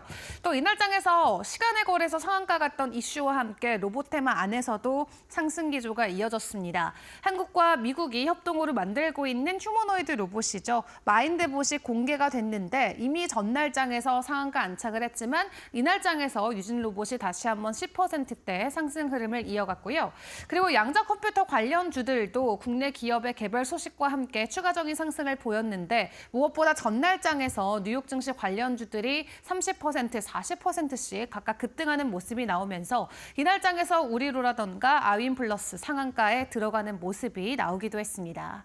자, 그렇다면 시간의 이슈와 종목들은 어떤 것들이 있었을지 다시 한번 점검을 해보도록 할 텐데 어제 시간의 상한가 종목으로는 이니텍 체크를 해볼 수가 있겠습니다. MOU 체결 소식과 함께 시간 외에서 변동성이 나왔고요. 그리고 LG 이노텍은 시간에서 실적 발표를 했는데 4분기의 실적이 사실 좋지는 못했습니다. 한 해만 놓고 봤을 때는 매출액이 21조 원을 넘어서면서 연간 기준으로는 최대 매출을 경신했지만 4분기의 매출과 영업이익은 전년 동기 대비해서 마이너스로 전환되는 모습이 나왔고요. 무엇보다도 영업이익 쪽에서 전년 대비 50% 가까이 영업이익이 급감하면서 어닝 쇼크라는 타이틀이 달리기도 했습니다. 전기차라던가 디스플레이 쪽의 수요 부진이 이어지고 있는 가운데 4분기에 긍정적인 소식을 가지고 오지 못했는데 그럼에도 일단 현금 배당 실시와 관련된 이슈도 같이 전해진 만큼 오늘 투자자들은 어떤 쪽에 조금 더 집중을 해서 투자를 이어갈지 해당 종목의 흐름도 같이 지켜보시면 좋겠습니다. 자, 그리고 다시 AI에 대한 투자가 확실하게 강하게 돌아온 모습이죠. 이번에 오픈 AI와 오라클 그리고 소프트뱅크가 합작해서 만든 스타게이트 설립 소식과 함께 간밤 뉴욕 증시에서도 관련주들의 추가적인 급등이 있었던 만큼 오늘도 다시 한번 국내 증시에서는 해당 이슈가 부각이 될지를 지켜보시는 게 중요할 것 같은데요. 일단 트럼프의 첫 AI 프로젝트의 관련주들이 어제 국내 증시에서 한 차례 상승하는 모습을 보였던 만큼 전력기기라던가 반도체 관련주들의 변동성 오늘도 주목해보시면 좋겠습니다. 무엇보다 이제 반도체와 빅테크 관련주들의 실적 발표가 정말 코앞으로 다가온 만큼 추가적인 변동성이 나올 수 있다는 것은 주의를 해보시는 게 좋겠는데요. 일단 오늘은 SK하이닉스의 실적 발표가 있습니다. 그리고 다음 주 들어서는 미국 기업들의 실적 발표가 대규모로 이어지는데 가장 중요한 날이 이제 30일이 되겠죠. 이 빅7, 빅테크 관련주들의 종목들도 실적 발표를 이어가는 가운데 대표 반도체 종목들 또한 같은 날에 실적을 공개를 합니다. 또 여기에 FOMC까지 겹쳐 있는 만큼 다음 주가 정말 슈퍼위크가 될 것 같은데 일단 오늘 긍정적인 실적이 기대가 되는 SK하이닉스의 실적부터 같이 지켜보시고요. 일단 이 AI를 우리가 잘 소화해내기 위해선 HBM의 시장이 굉장히 계속해서 극대화될 수밖에 없는 상황에 놓여 있는데 일단 27년도가 됐을 때 HBM HBM의 시장 점유율을 미리 예측을 해보자면 여전히 엔비디아가 많은 부분을 차지할 것으로 전망이 되고 있다고 합니다. 70%대가 엔비디아고 그 외로는 이제 빅테크 기업들이 나머지 30%의 점유율을 가져가게 된다라고 하는데 그 중장기적인 HBM의 점유율을 기업별로 놓고 봤을 때는 여전히 국내 기업들이 확실히 우위에 설 것으로 보여집니다. 다만 삼성전자가 지금과는 다르게 조금 더 비중을 넓혀가면서 HBM 시장 안에서의 존재감을 더 강화시킬 것으로 보여지고 있는데요.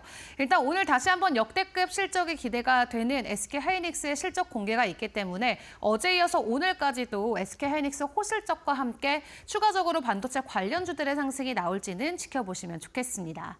이외에 글로벌 이슈와 그리고 일정들 정리를 해보도록 하겠습니다. 오늘 SK하이닉스, 현대차, 삼성 SDS 실적 발표하고요. 그리고 다보스 포럼 계속해서 이어지고 있죠. 트럼프 대통령이 온라인으로 연설을 진행하는데 최근 트럼프 대통령이 말하는 모든 발언들이 시장에는 주가로까지 연동이 될 만큼 영향력이 굉장히 큰 상황입니다. 그렇기 때문에 오늘 나오는 온라인 연설도 꼭 주목을 해보시는 게 좋을 것 같고요. 내일은 이제 일본 쪽에서 통화정책회의가 나오고 또 주요 기업들의 실적 발표까지 준비가 돼 있습니다. 이제 이번 주 거래일을 오늘과 내일만 남겨두고 있는데 여전히 긴장의 끈을 놓을 수 없는 주요 일정들이 준비가 돼 있는 만큼 일단 오늘의 개장 상황은 저희 이데일리 TV와 함께 꼼꼼하게 전략들 세워보시길 바라겠습니다.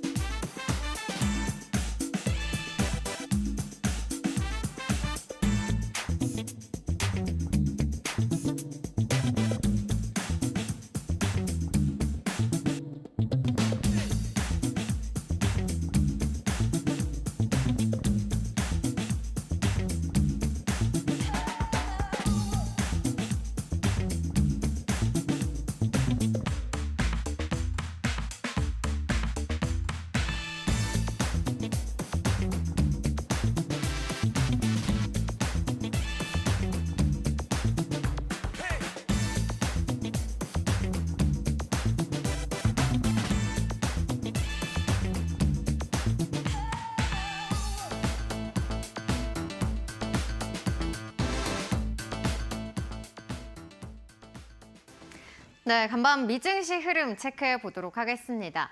역시 AI 스타게이트 프로젝트에 의해서 AI가 이 미국 증시 3대 지수의 상승을 주도했다라고 해도 과언이 아닌데요. 다우와 나스닥, S&P 500 3대 지수 일제히 상승하는 흐름을 보였습니다. 다우 같은 경우에는 유틸리티나 부동산 섹터 그리고 에너지 섹터가 조금 약세를 보이면서 상승폭은 제한된 모습이었는데요. 나스닥 같은 경우에는 지난 연말 이후에 처음으로 2만 포인트 선을 돌파하는 모습 나타냈고요. S&P 500 같은 경우에는 6주 만에 다시 6,000포인트 선을 돌파하는 모습 보였습니다. 이날 가장 상승폭이 컸던 것은 나스닥인데요. 역시나 빅테크들의 상승이 이 나스닥의 상승을 견인했습니다. 엔비디아와 마이크로소프트 4%대 상승세를 보였고요. 그리고 브로드컴도 강보합으로 마침표를 찍었습니다. 역시나 AI가 이 시장에 영향을 주면서 계속해서 트럼프 랠리가 이어지는 모습이었는데요. 이렇게 엔비디아나 브로드컴과 같은 반도체 종목들, 이 하드웨어 종목들도 오름세를 나타냈고요. 그리고 팔란티어와 오라클 같은 소프트웨어 종목들까지 일제히 오름세를 나타냈습니다. 그리고 칩 종목들도 상승을 했는데요. 퀄컴이라든지 TSMC 이러한 종목들이 오르면서 필라델피아 반도체 지수도 1%대의 강세를 나타냈습니다. 그리고 이날장에서는 AI 모멘텀과 더불어서 실적주도 한몫을 했는데요. 넷플릭스 계속해서 실적 랠리가 이어지고 있습니다. 4분기 호실적에 이어서 자사주를 매입했다는 소식이 전해지면서 넷플릭스 계속해서 상승 탄력을 가져가고 있고요. 암페놀 같은 경우에도 4분기 모든 사업부의 매출이 상승을 했다라는 소식이 전해지면서 주가는 상승 탄력을 이어갔습니다. 네, 그러면 이날장에서 어떠한 종목들이 더 뜨거운 반응을 보였는지 히트맵을 통해서 살펴보도록 할 텐데요. 마이크로소프트와 엔비디아 각각 4%대의 상승세를 나타내고 있습니다. 역시나 스타게이트 프로젝트에 참여한다라는 소식이 전해지면서 마이크로소프트는 이 클라우드 서비스가 부각이 되면서 4%대 상승세를 나타냈고요. 그리고 엔비디아 같은 경우에는 이 데이터 센터에 AI 칩을 공급할 것이다라는 전망 속에 함께 4% 오름세를 나타냈습니다.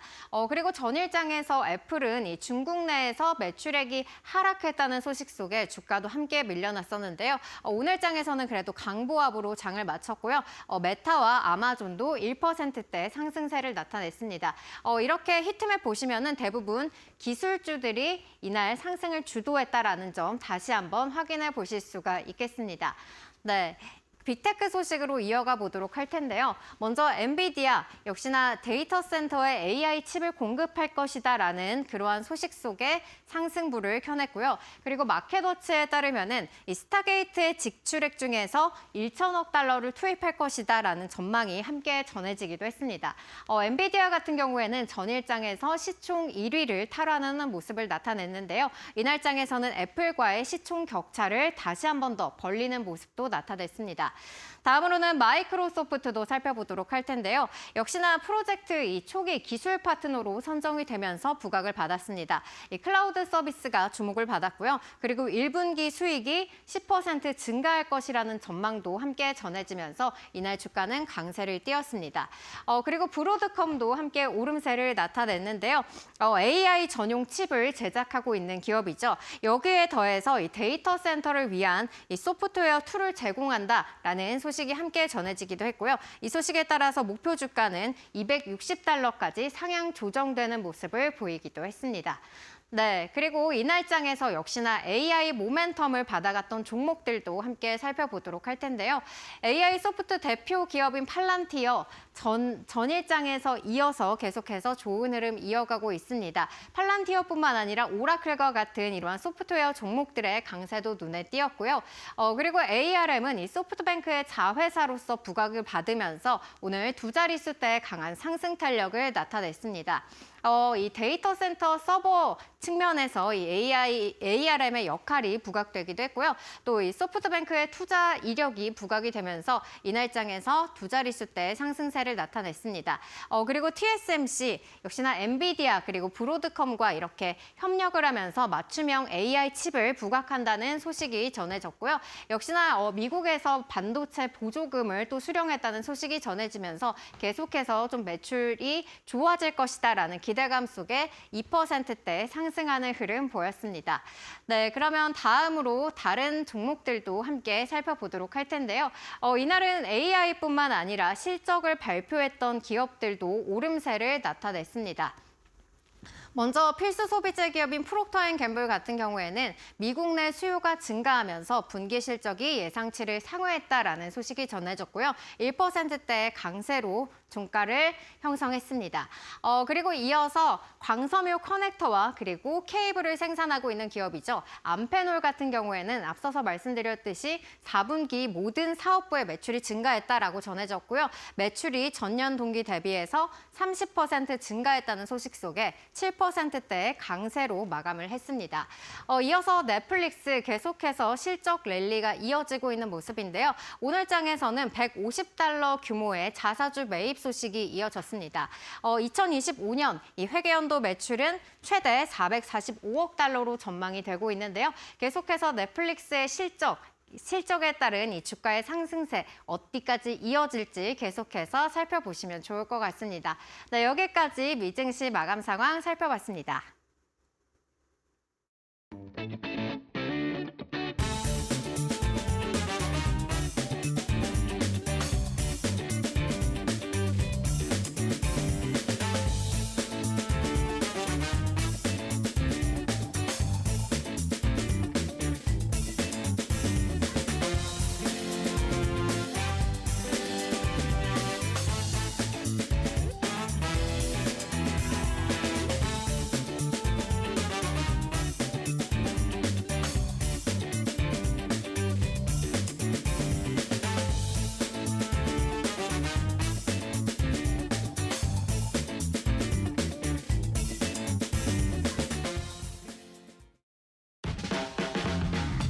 네, 여러분 편하게 잘 쉬셨습니까? 1월 23일 목요일입니다. 이데일리 TV 뉴스 브리핑 시작을 해보겠습니다.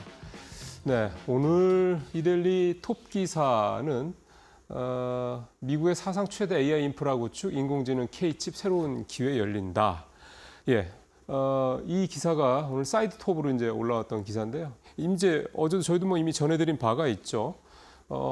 그래도 좀 간단히 요약을 좀 해보죠. 이 표에 아주 요약이 잘 돼 있는데요. 미국과 일본이라고 얘기를 하는 건 이제 소프트뱅크가 들어갔기 때문에 그렇게 얘기를 하는 거고, 미국과 일본의 AI 합작 벤처, 이 스타게이트라는 이 조인트 벤처를 만들어서 이제 5천억 달러에 달하는, 우리 돈으로는 718조, 한 720조 원 정도 되니까 엄청나죠. 우리나라 1년 예산보다도 더 많은 돈입니다. 이거를 이제 4년간 투입을 하겠다. 트럼프 재임 기간 동안. 주요 활동은 AI 물적 인프라 또 가상 인프라를 구축하겠다. 뭐 대표적으로 이제 AI 이 물적 인프라라고 그러면 이제 데이터 센터를 의미한다고 보면 되겠습니다. 텍사스에 일단은 짓기 시작해서 이제 다른 주까지 확산을 하겠다. 이제 이게 이 스타게이트 프로젝트의 이제 내용이고요. 합작사가 이제 오픈 AI, 오라클, 소프트뱅크인데 합작사도 뭐 어마어마하지만 이 파트너사들도 대단합니다. 마이크로소프트, 이 마이크로소프트는 오픈 AI의 이제 태제주주죠.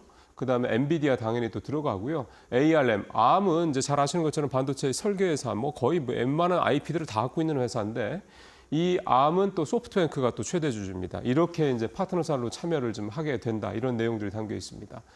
어제 이 소식이 전해지면서 국내 시장에서 SK하이닉스가 3% 이상 오른 걸 비롯해서 한미반도체는 2자릿수 이상 급등을 했고요. 반도체 소부장주들, 특히 이제 HBM 관련된 소부장주들 상당히 좀 좋은 모습을 보였습니다. 왜 이제 우리가 이렇게 이 스타게이트 프로젝트의 수혜를 입을 것으로 보이느냐? 사실 이런 압도적인 투자에 필요한 게 크게 보면 두 가지죠. 하나는 이제 뭐 기존에 있는 뭐 갖고 있는 것도 있지만, 우리 입장에서 봤을 때는 HBM 또 DDR5 새로운 이제 최신 이제 DDR DRAM이고, 그다음에 GDDR7이라고 하는 또 이제 이 그래픽 쪽 DDR DRAM, 이 세 가지 가장 지금 비싸게 팔고 있는 이 고부 가치, 또 우리가 가장 높은 기술을 갖고 있는 세 가지 이 메모리 칩을 이제 다 이제 팔 수 있는 상황이 되는 거니까 이 수요가 늘어날 것이라는 전망이 있고, 또 하나는 잘 아시는 것처럼 데이터 센터 만들 때 뭐 그냥 넓은 공간에다가 건물 짓고 뭐 렉 설치하고 이것만 다가 아니지 않습니까? 여기도 전력 공급이 또 안정적으로 들어가는 게 필수적이죠. 그래서 어제 국내 전력망 구축과 관련돼서 변압기, 전선, 원전주까지 어제 동반해서 모두 급등을 하는 그런 모습들이 좀 보였습니다. 결국은 이제 이 사업 자체가, 물론 좀 아쉬운 거는 우리가 이 스타게이트에 파트너사로도 들어가는 데가 없다라는 게 좀 아쉽긴 하지만, 어쨌든 이거에 대한 소위 말하는 이제 그 트리클 다운 효과라고 할 수 있는 거죠. 이 낙수 효과를 우리 이 반도체 관련된 기업들, 전력 관련된 기업들, 원전 관련된 기업들이 입을 수 있다. 이 점이 이제 어제 우리 시장에서 크게, 어제 또 우리 시장 자체도 코스피, 코스닥 다 좋지 않았습니까? 그렇게 좀 영향을 미쳤다. 이렇게 좀 볼 수가 있겠습니다. 어쨌든 여러 가지로 좀 불확실성이 크고 어렵다라는 상황에서도 이렇게 어쨌든 우리 반도체 쪽, 또 전력이라든가 전선, 또 원전 이쪽에 대해서는 이 수혜가 계속해서 좀 나오고 있다. 이렇게 볼 수가 있겠습니다. 자, 오늘 증권면 톱 기사는요, 4분기 어닝 시즌 이제 본격화되는 것 관련돼서 이제 시장은 좀 불안불안한데 지수가 좀 올라도 뭐 아주 좀 화끈한 느낌은 없죠. 그러다 보니까 그래도 믿을 건 실적주다라는 겁니다. 자, 사실 이번 4분기 실적 시즌은 기대치가 상당히 좀 낮습니다. 표를 한번 좀 볼까요? 상당사 4분기 실적 전망치 변화인데, 왼쪽에 회색 막대 그래프가 한 달 전 거고, 오른쪽에 이게 색깔이 뭐라고 그래야 됩니까? 하여간 약간 파란색 비슷한 이 색깔이 이제 지금 이제 컨센서스가 나온 겁니다. 보면 매출액은 마이너스 0.7%, 영업이익은 마이너스 무려 11%, 순이익은요 무려 37%나 한 달 전에 비해서 줄어들 것으로 예상이 되고 있습니다. 이게 이제 물론 우리 상장사 전체에 대한 어떤 전체 평균치니까 전체적으로는 이제 4분기 실적은 좀 기대치가 좀 낮다 이렇게 봐야 될 것 같은데, 이러다 보니까 소위 말해서 이제 옥석 가리기 형태가 되는 거죠. 이런 부정적인 실적 전망 속에서도 실적이 좋아지는 기업들, 뭐 영업이익이 늘거나 매출이 늘거나 또는 순이익이 늘거나 이런 기업들의 주가는 반짝반짝거릴 수밖에 없는 겁니다. 대표적으로 어제 그 삼바도 그렇고 LG 디스플레이도 그렇고 실적이 좀 생각했던 것보다 좋게 나오면서 또는 이제 흑자 전환하고 그렇게 하면서 주가들이 좀 올랐거든요. 반면에 지금 이 한 달 전에 대비해서 이 전망치의 변화를 좀 보면, 지금 실적 전망이 가장 안 좋게 예상이 되는 데가 TA 항공인데 무려 영업이익이 90%나 감소할 것으로 좀 전망이 되고 있고요. 녹십자도 70%가 줄 것으로 보이고 LG전자, SBS, 현대건설, 이마트 등도 한 50% 전후로 이 실적이 줄어들 것으로 영업이익이 좀 줄 것으로 예상이 좀 되고 있습니다. 반면에 컴투스, 세트레가의 SK이노베이션 같은 데는 100% 전후로 이익이 늘어날 것으로 보고 있고요. HD, 현대, 미포조선, 요새 조선주들 좋죠. 미포조선도 영업이익이 20% 가까이 상승할 것으로 전망이 좀 되고 있는데요. 어쨌든 이렇게 실적 시즌에서 눈에 띄게 다른 데보다 또는 업계 평균보다 훨씬 더 나은 성적을 보이는 데는 당연히 매수세가 유입될 수밖에 없다라는 점, 특히 외국인과 기관들의 매수가 많이 두른다라는 점을 좀 감안하시면서 이번 실적 시즌 이렇게 옥석 가리기를 좀 해볼 수 있는 좋은 기회로 삼으시는 것도 도움이 되겠다. 또 무엇보다 중요한 실적 나오고 난 다음에 향후 실적 가이던스, 그러니까 즉 올해 1분기나 2분기 연간 전망에 대한 실적 전망이 어떻게 나오는 이 부분도 반드시 체크를 좀 하셔야 됩니다. 자, 자동차주 좀 오래간만에 얘기를 좀 해보죠. 어제 전반적으로 장 분위기가 좋아서요. 자동차주도 괜찮았습니다. 하지만 자동차주들 올 들어서 주가 분위기는 썩게 좋은 건 아니죠. 트럼프 정부 출범했던 여러 가지 리스크 요인들이 좀 작용을 하고 있다라는 것도 트럼프 취임하는 날 이제 전기차 관련된 의무화 폐지하고 전기차 보조금 축소한다는 얘기 나오고 등등등 어쨌든 예상했던 악재들은 실제로 현실화가 되고 있습니다. 이런 상황에서 이제 어제 현대 글로비스가 4% 넘게 올랐고 기아도 2% 가까이, 현대 모비스, 현대차도 1% 전후로 이렇게 주가가 좀 오르는 그런 모습들을 좀 보였습니다. 그래서 이제 시장에서 나오는 얘기들을 좀 종합을 해보면 지금 나오고 있는 이런 상황들은 예상을 전혀 못했던 바들은 아니고 결국은 이제 여러 가지 이 자동차 관련주들이 회생을 할 수 있는, 회복을 할 수 있는 모멘텀들이 좀 나온다라고 얘기를 하고 있는 건데요. 대표적으로 좀 보면은 글로비스 같은 경우는 이 물류 쪽에서 뭔가 좀 기대감들이 나오고 있습니다. 일단 미국의 현대차 그룹에서 미국의 제철소를 세우겠다라는 얘기가 좀 있었죠. 이거에 따른 이제 물류 증가도 기대가 되고 물론 당장 되는 건 아닙니다만 건설 과정에서 당연히 국내에서 여러 가지 지금 중간재들이 들어갈 가능성이 높기 때문에 그런 부분들이 얘기가 되고 있고. 전기차는 조금 주춤할 수도 있긴 하지만 내연기관차라든가 이 하이브리드 차의 수요는 계속 크기 때문에 이런 부분들에 대해서 역시 물류가 좀 늘어날 수 있다는 부분. 아시는 것처럼 현대 글로비스가 이제 현대차의 이런 자동차도 수출하는 거를 이제 대부분 다 담당하고 있기 때문에 그렇고요. 모비스는 지금 이제 멕시코하고 캐나다에 이제 25% 관세를 다음 달 1일부터 부과하겠다는 얘기가 나오지 않았습니까? 이러다 보니까 AS용 이 순정 부품의 경쟁 상대가 그동안 중국이라든가 멕시코 쪽에서 나오는 약간 저가 이런 부품들이었는데 이거가 이제 아무래도 좀 가격이 오르게 되다 보면 그 정도 가격이 오르면 굳이 저가 쓸 거 없이, 그러니까 B급 쓸 거 없이 이제 순정 부품 쓰면 되겠다는 수요가 나올 수 있기 때문에 이 현대 모비스도 수혜가 예상이 좀 되고 있고요. 보니까 영업이익으로는 모비스가 한 5% 가까이, 글로비스도 그 정도 늘어날 거 예상이 됐고 현대차도 조금 플러스, 기아는 조금 줄어들 한 5% 정도 영업이익이 줄어들 것으로 예상이 됐고요. 투자 선호도 측면에서는 모비스, 글로비스, 기아, 현대차 순 이렇게 업계에서는 좀 바라보고 있었습니다. 자, 마지막으로 고려인 얘기 좀 해보죠.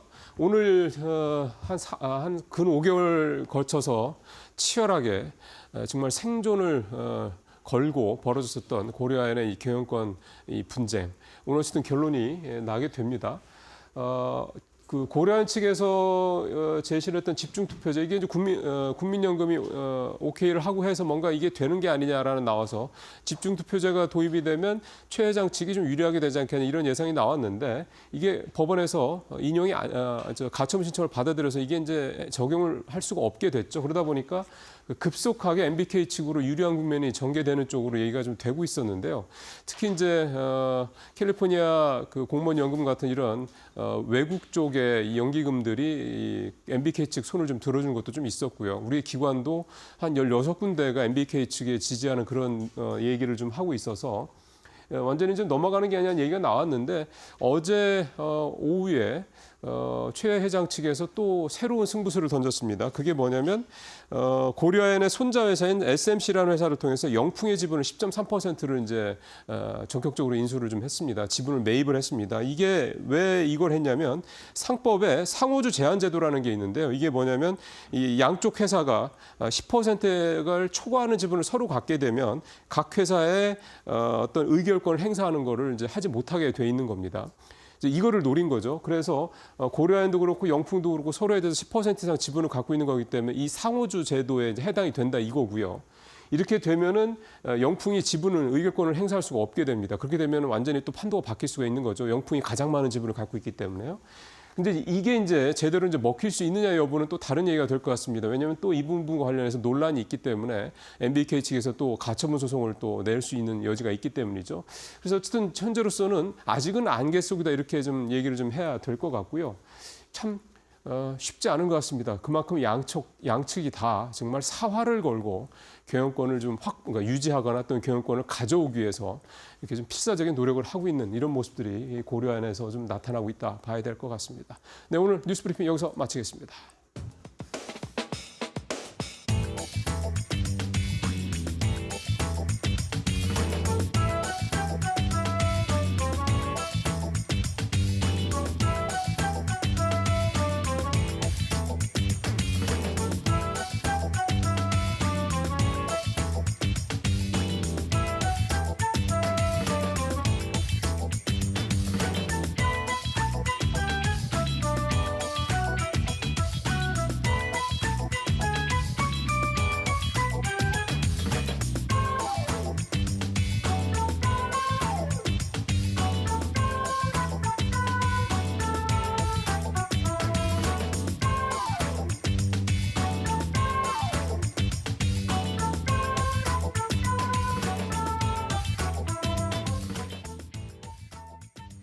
간밤에도 뉴욕 증시 3대 지수는 일제히 상승 마감을 했습니다. 그 안에서도 S&P 500 지수는 장중에 다시 한번 신고가 돌파를 해주는 모습이 나오기도 했는데요.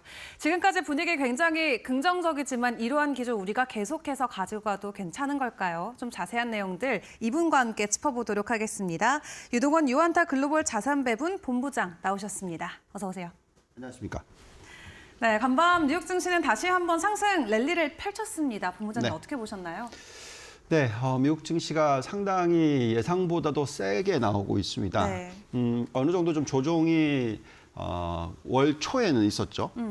근데 반등을 하는 모습을 보면은 보통 과거에는 하락을 하면 한 10% 정도 빠지고 또 빠른 기간 안에 반등을 하는데 네. 이번 하락은 거의 뭐 5% 수준에서 멈추고 다시 반등을 하면서 또 빠른 기간 안에 전 고점을 다시 탈환했죠. 이런 모습을 보고 있으면 지금 현재의 사이클이 계속 유지가 되고 있다. 이렇게 보시면 됩니다. 현재의 사이클이라고 하면 그만큼 지금이 우리가 계속 얘기하고 있는 게 AI 사이클이죠. 네.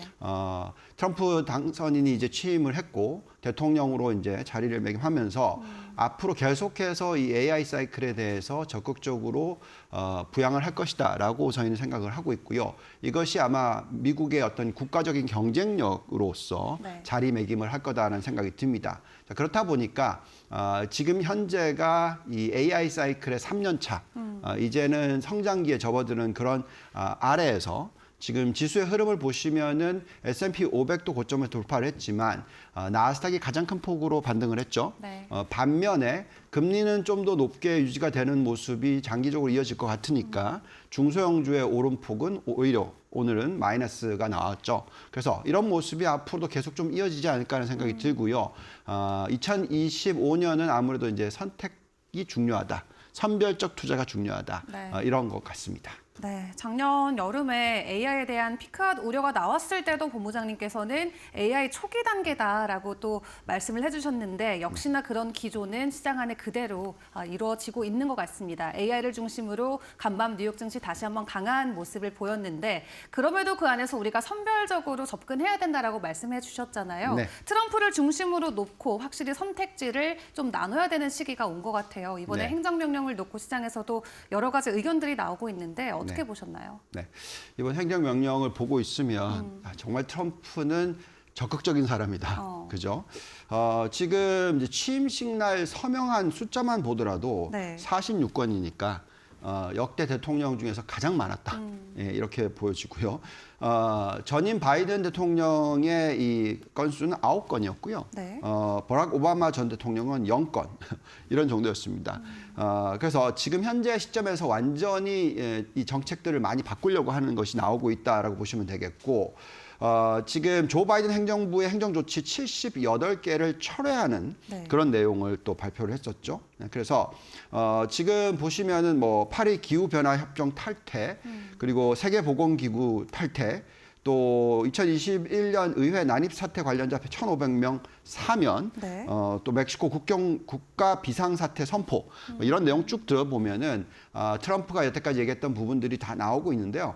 여기 지금 올라오는 내용들을 보시면 크게 5가지 불법 이민 관련된 것, 보편 관세 도입, 대중 관세 및 규제 강도, 그리고 또 원유 생산을 확대한다는 부분, 또 네. 가상화폐 관련된 부분 등이 있습니다. 하나씩 좀 우리가 짚어보면서 앞으로 미국 증시가 어떻게 영향을 받을지, 행정명령이 달라지면서부터 어떻게 변할지를 좀 생각해봐야 될 것 같습니다. 네, 46건의 행정명령을 발표한 트럼프 대통령 확실히 다르다라는 이 기조를 좀 느껴볼 수가 있었는데 사실 첫날에 저희가 모두가 우려함과 동시에 기대했던 것은 보편 관세와 관련됐던 부분 그리고 암호화폐와 관련된 부분이었는데 사실 이것에 대한 코멘트가 조금 빠지면서 시장에서는 좀 아리송한 그런 입장을 보였던 분들도 있거든요. 네. 이런 부분은 어떻게 판단을 해야 될까요? 이렇게 생각하시면 될 것 같습니다. 우선 이제 과거를 청산하는 거고요. 네. 그다음에 이제 새롭게 시작하는 데 있어서 바로 시작하는 게 아니라 네. 아주 시간을 두면서 체계적으로 하겠다라는 것이 느껴지고요. 자, 그럼 우선 이런 부분들을 보면 되겠습니다. 자, 관세를 올리는 부분이 있죠. 네. 뭐라고 얘기하고 있냐면 모든 수입품에 있어서 10에서 20% 보편 관세 부과하는 부분, 특히 중국산에 대해서는 60% 이런 얘기를 원래 나왔었던 거죠. 네. 근데 이제 지금 하는 모습을 보고 있으면 인플레이션을 보면서 하는 전략, 즉 인플레이션이 너무 급격하게 올라가게 되면은 앞으로 정책을 쓰기가 어려워지기 때문에 어느 정도 생산성이 빠르게 높아지는지를 확인을 해가면서 네. 관세를 올리겠다 이렇게 보시면 될 것 같고요. 지금 중국의 수입 상품에 60% 관세를 부과하고 전체 얘기했던 걸 한 번에 다 하면 어느 정도의 영향을 미치는지 대충 계산해 보면은요. 네. 관세율이 지금 3%대 초반에서 거의 7%, 20%까지도 올라가거든요. 이렇게 되면은 인플레이션이 최소 1%포인트 올라갑니다. 네. 너무 큰 영향을 미치기 때문에 이제 그런 부분을 조심스럽게 뭐 이런 얘기도 나오고 있죠. 관세를 10%포인트 올리겠다. 중국 관련해서. 네. 뭐 이런 식으로 천천히 해 나갈 거다라고 생각이 들고요. 자, 그렇다 보니까 지금 보시면은 미국의 10년 국채 금리의 흐름을 한번 보시면 다들 무엇을 걱정을 했냐면 급격하게 금리가 올라가는 게 아니냐. 그렇죠. 왜? 인플레이션이 높아지니까 당연히 네. 금리가 올라가는 게 아니냐 이렇게 생각을 했는데 저기 보시면은 그 저항선이었던 4.75를 뚫고 올라가는 척 했다가 지금 밑으로 내려와 있죠. 네. 자, 지금 4.6% 정도 수준입니다. 여기서 뭐 계속 올라갈 것 같아 보이지도 않고 또 계속 급격하게 떨어질 것 같아 보이지도 않고 어느 정도 안정적인 수준이 나올 거라고 생각하는 이유는요. 이 인플레이션 숫자를 한번 보시면은 이번에 이 관세 얘기 나오기 전까지만 하더라도 계속 관세가 올라갈 것에 대한 두려움이 있어서 인플레이션의 숫자가 계속 좀 상향 조정이 되고 있었거든요. 네. 지금 저게 뭐냐면 미래 인플레이션, 그러니까 미래 5년, 뭐 10년 또는 5년 뒤에 5년 이런 숫자들인데 이게 지금 2.35에서 2.5% 수준까지도 올라갔었기 때문에 이런 부분들에 대해서 좀 두려움을 자극했다라고 네. 보시면 됩니다. 근데 이제 우리가 이걸 가지고 어떤 식으로 좀 생각을 해봐야 되냐면 결국 가장 중요한 것은 인플레이션과 금리인데 금리가 만약에 계속 올라간다든지 네. 떨어지지 않는다든지 했었을 때는 아무래도 채권 투자가 상당히 불합리적인 투자가 될 수 있다. 지금 보시면은 미국 국채의 이 수익률을 한번 보시면은요, 3년짜리가 지금 보시면 빨간색 오른쪽 보시면은 3년 연속으로 큰 폭의 마이너스입니다. 네. 이런 적이 없죠. 이게 지금 차트가 얼마나 긴 차트냐면 1800년대부터 예, 그러니까 거의 뭐 200년 넘게의 기간 동안에 지금 이 상황을 보시면은 3년 연속으로 지금 가격이 떨어지고 있다. 즉 채권 금리가 앞으로 어떻게 될지를 잘 생각해 보시면 큰 폭으로 떨어질 것 같아 보이지는 않습니다.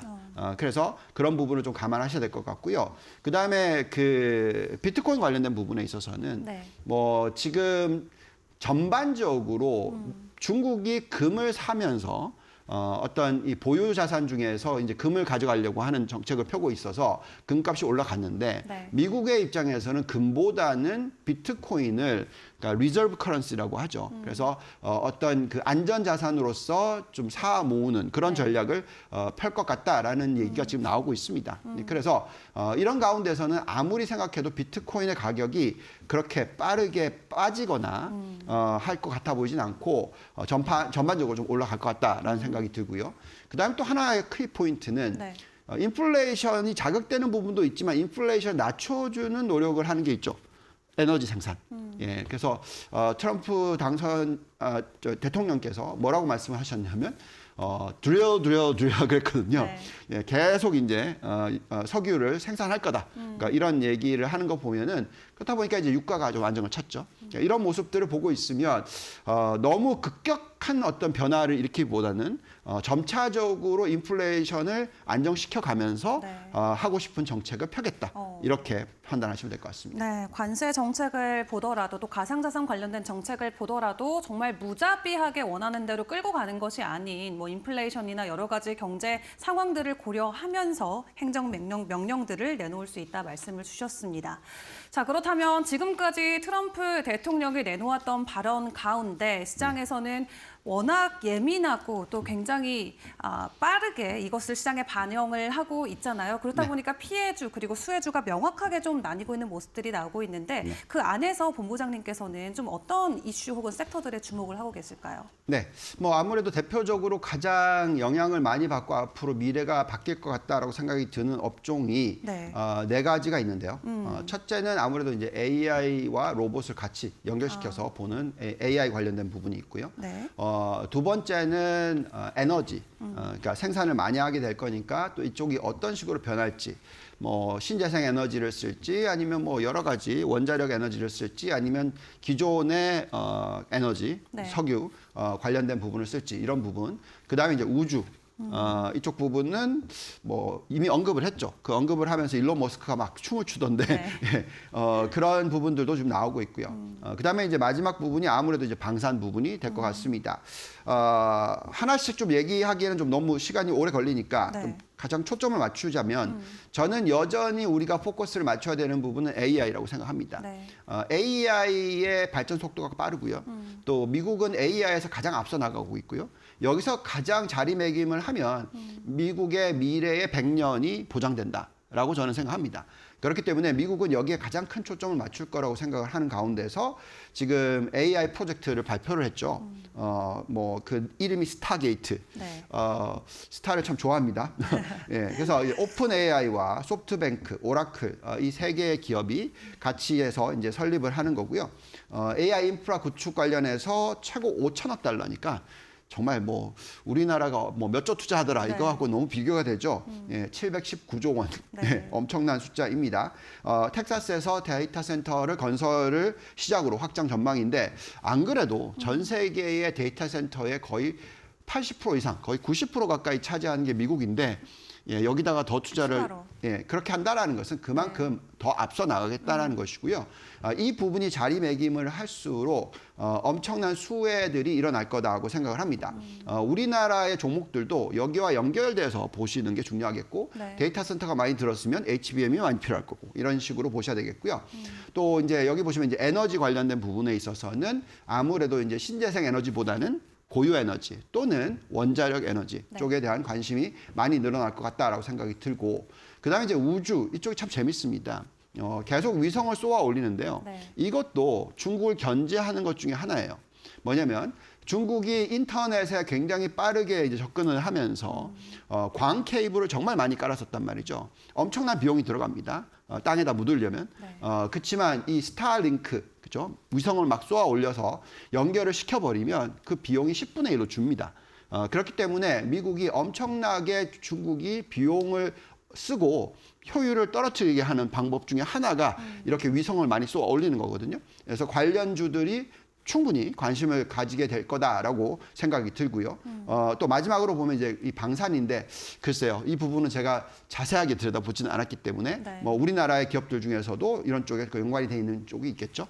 계속 좀 지켜봐야 될 것 같습니다. 네, 나토 회원국들의 뭐 방위비 부담을 계속해서 증액시키는 여러 가지 코멘트들을 직접적으로 내놓고 있는데 뭐 그런 부분들을 포함해서 AI나 로봇, 에너지 그리고 우주 쪽도 계속해서 지켜봐야 된다 코멘트 남겨주셨습니다. 이렇게 트럼프 덕분에 활짝 웃어가는 이슈와 종목들도 있지만 트럼프의 한마디 때문에 또 울상을 짓는 쪽도 있잖아요. 네. 대표적으로 전기차 그리고 뭐 그린뉴딜과 관련된 여러 가지 뭐 부분들이 될 것 같은데 대표적으로 또 서학개미가 가장 많이 담아가고 있는 종목이 테슬라이니만큼 트럼프의 이러한 코멘트를 또 우리가 어떻게 소화해야 될지도 궁금한데요. 맞아요.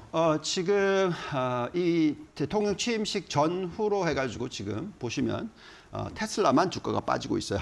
예, 근데 거기에 대해서 너무 걱정을 하지 않으셔도 되는 이유가 네. 테슬라가 가장 많이 올랐습니다. 거의 한 달 동안에. 그렇기 때문에 이런 지금 조정이 있다라고 생각하시면 되겠고요.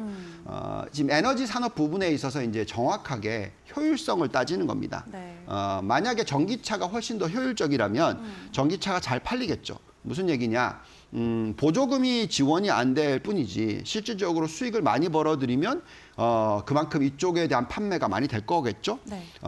근데 보시면 테슬라는 모든 전기차 부분에 있어서 가장 경쟁력이 높죠. 그리고 또 미래지향적이죠. 왜냐하면 AI와 연결이 돼 있죠. 그게 자율주행입니다. 그래서 지금은 이 어떤 좀 일시적으로 피해를 입을 수 있어요. 보조금이 사라진다라는 부분 때문에. 그렇지만 장기적으로 놓고 보면은 그만큼 규모의 경제를 만들어내고 또 미래지향적이기 때문에 앞으로 다른 수익원들이 있기 때문에 경쟁자들을 없애게 할 수 있는 그쵸. 그런 이런 정책이다라는 거죠. 네. 그래서 테슬라의 경쟁력은 더 장기적으로 높아질 것이고 물론 단기적으로는 손해나 피해가 있을 수 있습니다. 그래서 좀 테슬라에 지금 보시면 전체적인 이익을 벌어들이는 디비전이라고 하죠. 성장을 보여주는 부분들을 보시면은 저게 나와 있죠. 에너지 제너레이션과 스토리지. 그러니까 이 부분이 2차 전지와 연결돼 있는 부분이라고 생각하시면 되겠고 네. 또 에너지를 저장을 해서 이제 자율주행을 자동차가 움직일 수 있도록 하는 방법. 여기에 지금 성장률이 자그마치 50%가 넘죠. 또 그 이외에도 뭐 여러 가지 뭐 파이낸싱이라든지 서비스 관련된 쪽에 성장이 굉장히 높고요. 실질적인 자동차 판매 쪽에 있어서는 그렇게 성장이 높지 않아요. 이런 식으로만 가도 제가 볼 때는 이미 시장 점유율이 굉장히 높을 거다라고 생각이 들고요. 또 이 테슬라는 계속해서 지금 생태계를 만드는 거거든요. 우리가 엔비디아를 들여다볼 때 생태계를 만들었기 때문에 저렇게 성장한다. 네. 마찬가지로 테슬라는 지금 이 자동차 죄송합니다. 전기차를 필두로 해서 여러 가지 다른 산업과 다 연결이 되고요. 또 여기에 중심의 핵심은 로봇과 AI 산업이 있습니다. 그래서 이런 부분들이 다 연결됐었을 때 얼마나 큰 미래를 만들어 나갈 수 있을지에 대한 기대가 상당히 좀 된다라고 말씀을 드리겠고 특히 만약에 FSD, 그러니까 자율주행이 빠르게 되면 될수록 네. 이 테슬라가 가져가는 시장 점유율은 더 빠르게 가속화될 거다라고 저는 생각을 하고 있습니다. 자, 이런 가운데서 계속해서 앞으로 전기 수요가 많이 늘어날 거거든요. 그 전기 수요의 부분에 있어서에도 효율성을 높여가면서 테슬라는 이쪽에 대한 비용이 굉장히 적어질 거다라고 생각이 듭니다. 그래서 이런 부분들 다 감안하면 지금 최근에 테슬라 목표 주가를 올리는 그런 하우스들이 나오죠. 네. 일시적으로는 조정이 있을 수 있으나 이런 조정은 장기적으로는 정말 좋은 기회가 될 것 같다라고 말씀을 드리겠습니다. 네, 간밤에도 웨드부시 쪽에서 $550까지 테슬라의 목표가를 상향 조정을 했는데 더 이상은 전기차만 판매하는 판매 회사가 아니니만큼 테슬라가 가지고 가는 생태계에 조금 더 집중을 해서 전략들을 더 넓은 시각으로 세워보시면 좋을 것 같습니다. 자, 이렇게 여러 가지 이야기들을 나눠가고 있는 가운데 일단 우리가 우려했던 것과는 조금 달리 트럼프의 정책이 시장에는 좀 더 우호적이고 완화적인 측면으로 많이 작용이 되고 있는 것 같아요. 그렇다면 앞으로 미국 증시의 전망은 어떤 식으로 흘러갈지도 궁금한데 좀 더 큰 그림에서는 어떻게 보고 계실까요?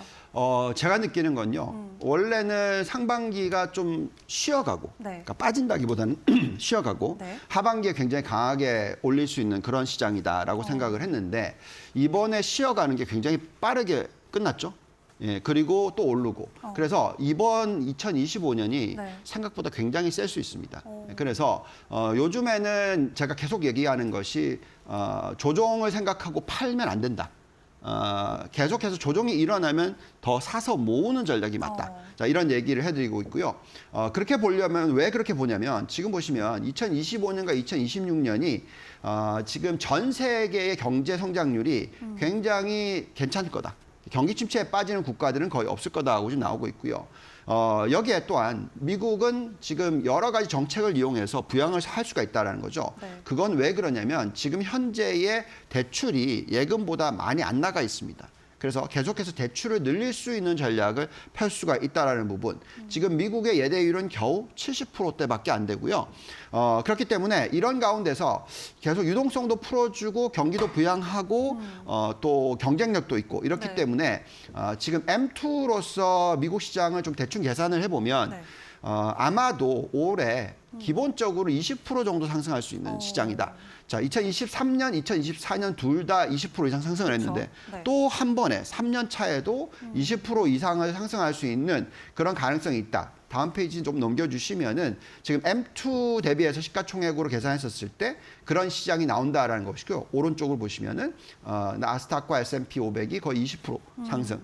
그다음 또 밑으로 보시면은 이런 가운데서 가상화폐도 특히 비트코인 같은 경우에도 20% 이상의 상승을 할 수 있는 그런 환경이 만들어지고 있다. 그래서 올 한 해에도 좀 기대치를 높여서도 되지 않을까라는 생각이 듭니다. 네, 전 세계적으로 보여지고 있는 경제 성장률과 그리고 유동성 여러 가지 측면들을 고려했을 때 올 한 해도 뉴욕 증시는 강한 성장을 보일 수가 있고 20%가 넘는 추가 상승이 나올 수 있다. 긍정적으로 또 시각을 함께 공유를 해주셨습니다. 자, 그렇다면 이렇게 좋은 시장이 올해 또 펼쳐져 있다면 네. 우리가 여기서 전략을 잘 세워봐야 될 것 같거든요. 네. 포트폴리오 투자 전략 어떻게 가져갈까요? 네, 저는 항상 그 좋은 쪽 위너에 투자를 한다. 이렇게 집중 투자를 많이 합니다. 그 부분이 아무래도 지금은 선진국에 투자를 해야 되는데 그 지금 AI 사이클에서 가장 선두로 나서고 있는 쪽이 당연히 미국과 일본입니다. 네. 그래서 이런 쪽에 대한 초점이 가장 높아야 된다라고 계속 말씀을 드리고 있고요. 또한 대형주 위주의 투자, 특히 매그니피센트 7 관련돼서 보시면 이익 증가율이 올해 1, 4분기, 올해 2, 4분기, 3, 4분기 다 보시면은 다음으로 넘겨주시면 이익 증가율이 훨씬 더 나머지 493개 S&P 500 기업들 중에서 높다라고 보시면 되겠고 다른 다른 기업들을 보는 시기는 아무래도 올해 4, 4분기 정도로 보고 있습니다. 그렇기 때문에 계속해서 AI에 초점을 맞추시고 대형주 위주의 투자를 했으면 좋겠다고 말씀을 드리겠고요. 네. 업종은 전혀 변한 게 없습니다. 근데 이번 사이클에 꼭 인식을 하셔야 되는 부분은 과거의 인터넷 사이클과 다른 부분이 하나가 있는데 그게 뭐냐면 이번 사이클에는 소프트웨어가 빨리 들어옵니다. 과거 사이클에는 소프트웨어가 굉장히 천천히 들어왔는데요. 그래서 지금은 투자가 보시면 오늘 시장을 보시면 대부분의 소프트웨어 기업들이 굉장히 큰 폭으로 상승을 했어요. 네. 마찬가지로 또 반도체 기업들이 큰 폭의 상승을 했습니다. 그래서 이런 부분들 다 같이 보시면서 지금은 철저하게 IT 업종, 특히 AI와 연결되어 있는 하드웨어, 소프트웨어 업종에 초점을 맞추는 그런 한 해가 돼야 된다라고 말씀을 드리겠습니다. 그리고 이 트럼프 출범 이후에 사실 작년부터 시장에서 기대했던 부분은 오히려 대형주보다 중소형주가 더 좋을 수도 있다는 코멘트들이었거든요. 다만 연초되고 지금 확인되는 건 여전히 대형주 위주로의 강한 상승인데 중소형주 관련해서는 어떤 시각으로 대응하는 게 좋을까요? 중소형주 관련돼서는 네. 지난 3년을 보시면은요. 2023년은 그냥 대형주. 2024년은 대형주 플러스 조금 더 중소형주. 그다음에 이제 올해도 마찬가지로 대형주 플러스 좀 더 많은 중소형주 이런 네. 식으로 점점 더 넓혀가는 전략이 맞습니다. 그래서 중소형주의 퍼포먼스는 S&P 500 퍼포먼스를 못 미칠 것 같은데 그렇다 하더라도 S&P 500이 20% 오르면 뭐 중소형주들은 15% 정도는 올라줄 수 있겠죠. 예, 그래서 그런 식으로 종목 선별이 그래서 중요하다라고 말씀을 드릴 수 있을 것 같습니다. 네, 올 한 해도 일단 긍정적인 지수 상승과 함께 대형주 그 안에서도 하드웨어와 소프트웨어 관련 종목들로 여러분들도 전략을 꼼꼼하게 챙겨가시면 좋을 것 같습니다. 자, 여러 가지 이슈들 함께 다뤄봤는데 마지막으로 최근에 또 이슈가 되고 있었던 게 틱톡 관련 이슈도 있었잖아요. 지금 뭐 오라클로 갈지 뭐 머스크 쪽으로 갈지 트럼프가 어제 직접적으로 발언을 내놓기는 했습니다만 아직 본인들은 추가적으로 이렇다 할 만한 계획을 내놓고 있지는 않거든요. 이 틱톡 인수와 관련해서 빅테크 안에서의 어떤 좀 추가적인 움직임이나 변화들도 있을까요? 글쎄요, 저희가 이제 종목을 고르기가 참 어려운데요. 결국은 이제 펀더멘탈 쪽으로 보셨을 때 과거에 매그니피센트 7이라는 종목이 있죠. 네. 여기서 이제 그 우리가 엇갈리는 부분이 있고 여기서 이제 브로드컴이 들어왔죠. 그러면서 이제 배트맨 얘기를 하죠. 네. 여기서 또 한 종목이 들어오는 게 제가 볼 때는 오라클인 것 같습니다. 그래서 잘 보시면서 누가 인수를 할 거냐 하는 부분에 있어서는 뭐 사실 어떻게 알겠습니까? 그거는 디테일하게 그 모든 내용을 알지 못하는 한. 그래서 이렇게 8개, 7개에서 8개, 이제 9개. 제가 계속 말씀드리는 게 점차적으로 늘려가는 포트폴리오가 중요하다. 네. 그래서 대형 기술주도 그런 식으로 초점을 맞추시면서 투자하는 게 좋겠다 말씀드리겠습니다. 네, 틱톡 인수와 관련해서 뭐 구체적인 것은 아직 전해진 것이 없지만 어쨌든 기존 M7 플러스 브로드컴 여기에 이제 오라클까지 추가적으로 더 시각을 넓혀서 투자 전략을 세워가자 말씀 주셨습니다. 자, 트럼프 입전령 시대 우리가 어떤 스탠스로 시장을 다가가야 되는지 오늘도 유동원 본부장님과 꼼꼼하게 챙겨봤습니다. 오늘 도움 말씀 감사합니다. 감사합니다. 네, 저희 마켓 시그널 오늘 증시 상황 꼼꼼하게 여러분들과 점검을 해봤는데요. 잠시 후 저희 마켓나우로 다시 돌아오도록 할 테니까요. 오늘의 국내 증시도 저희와 함께 꼼꼼하게 챙겨보시길 바라겠습니다. 저희는 내일 다시 인사드리겠습니다. 시청해주신 여러분 고맙습니다.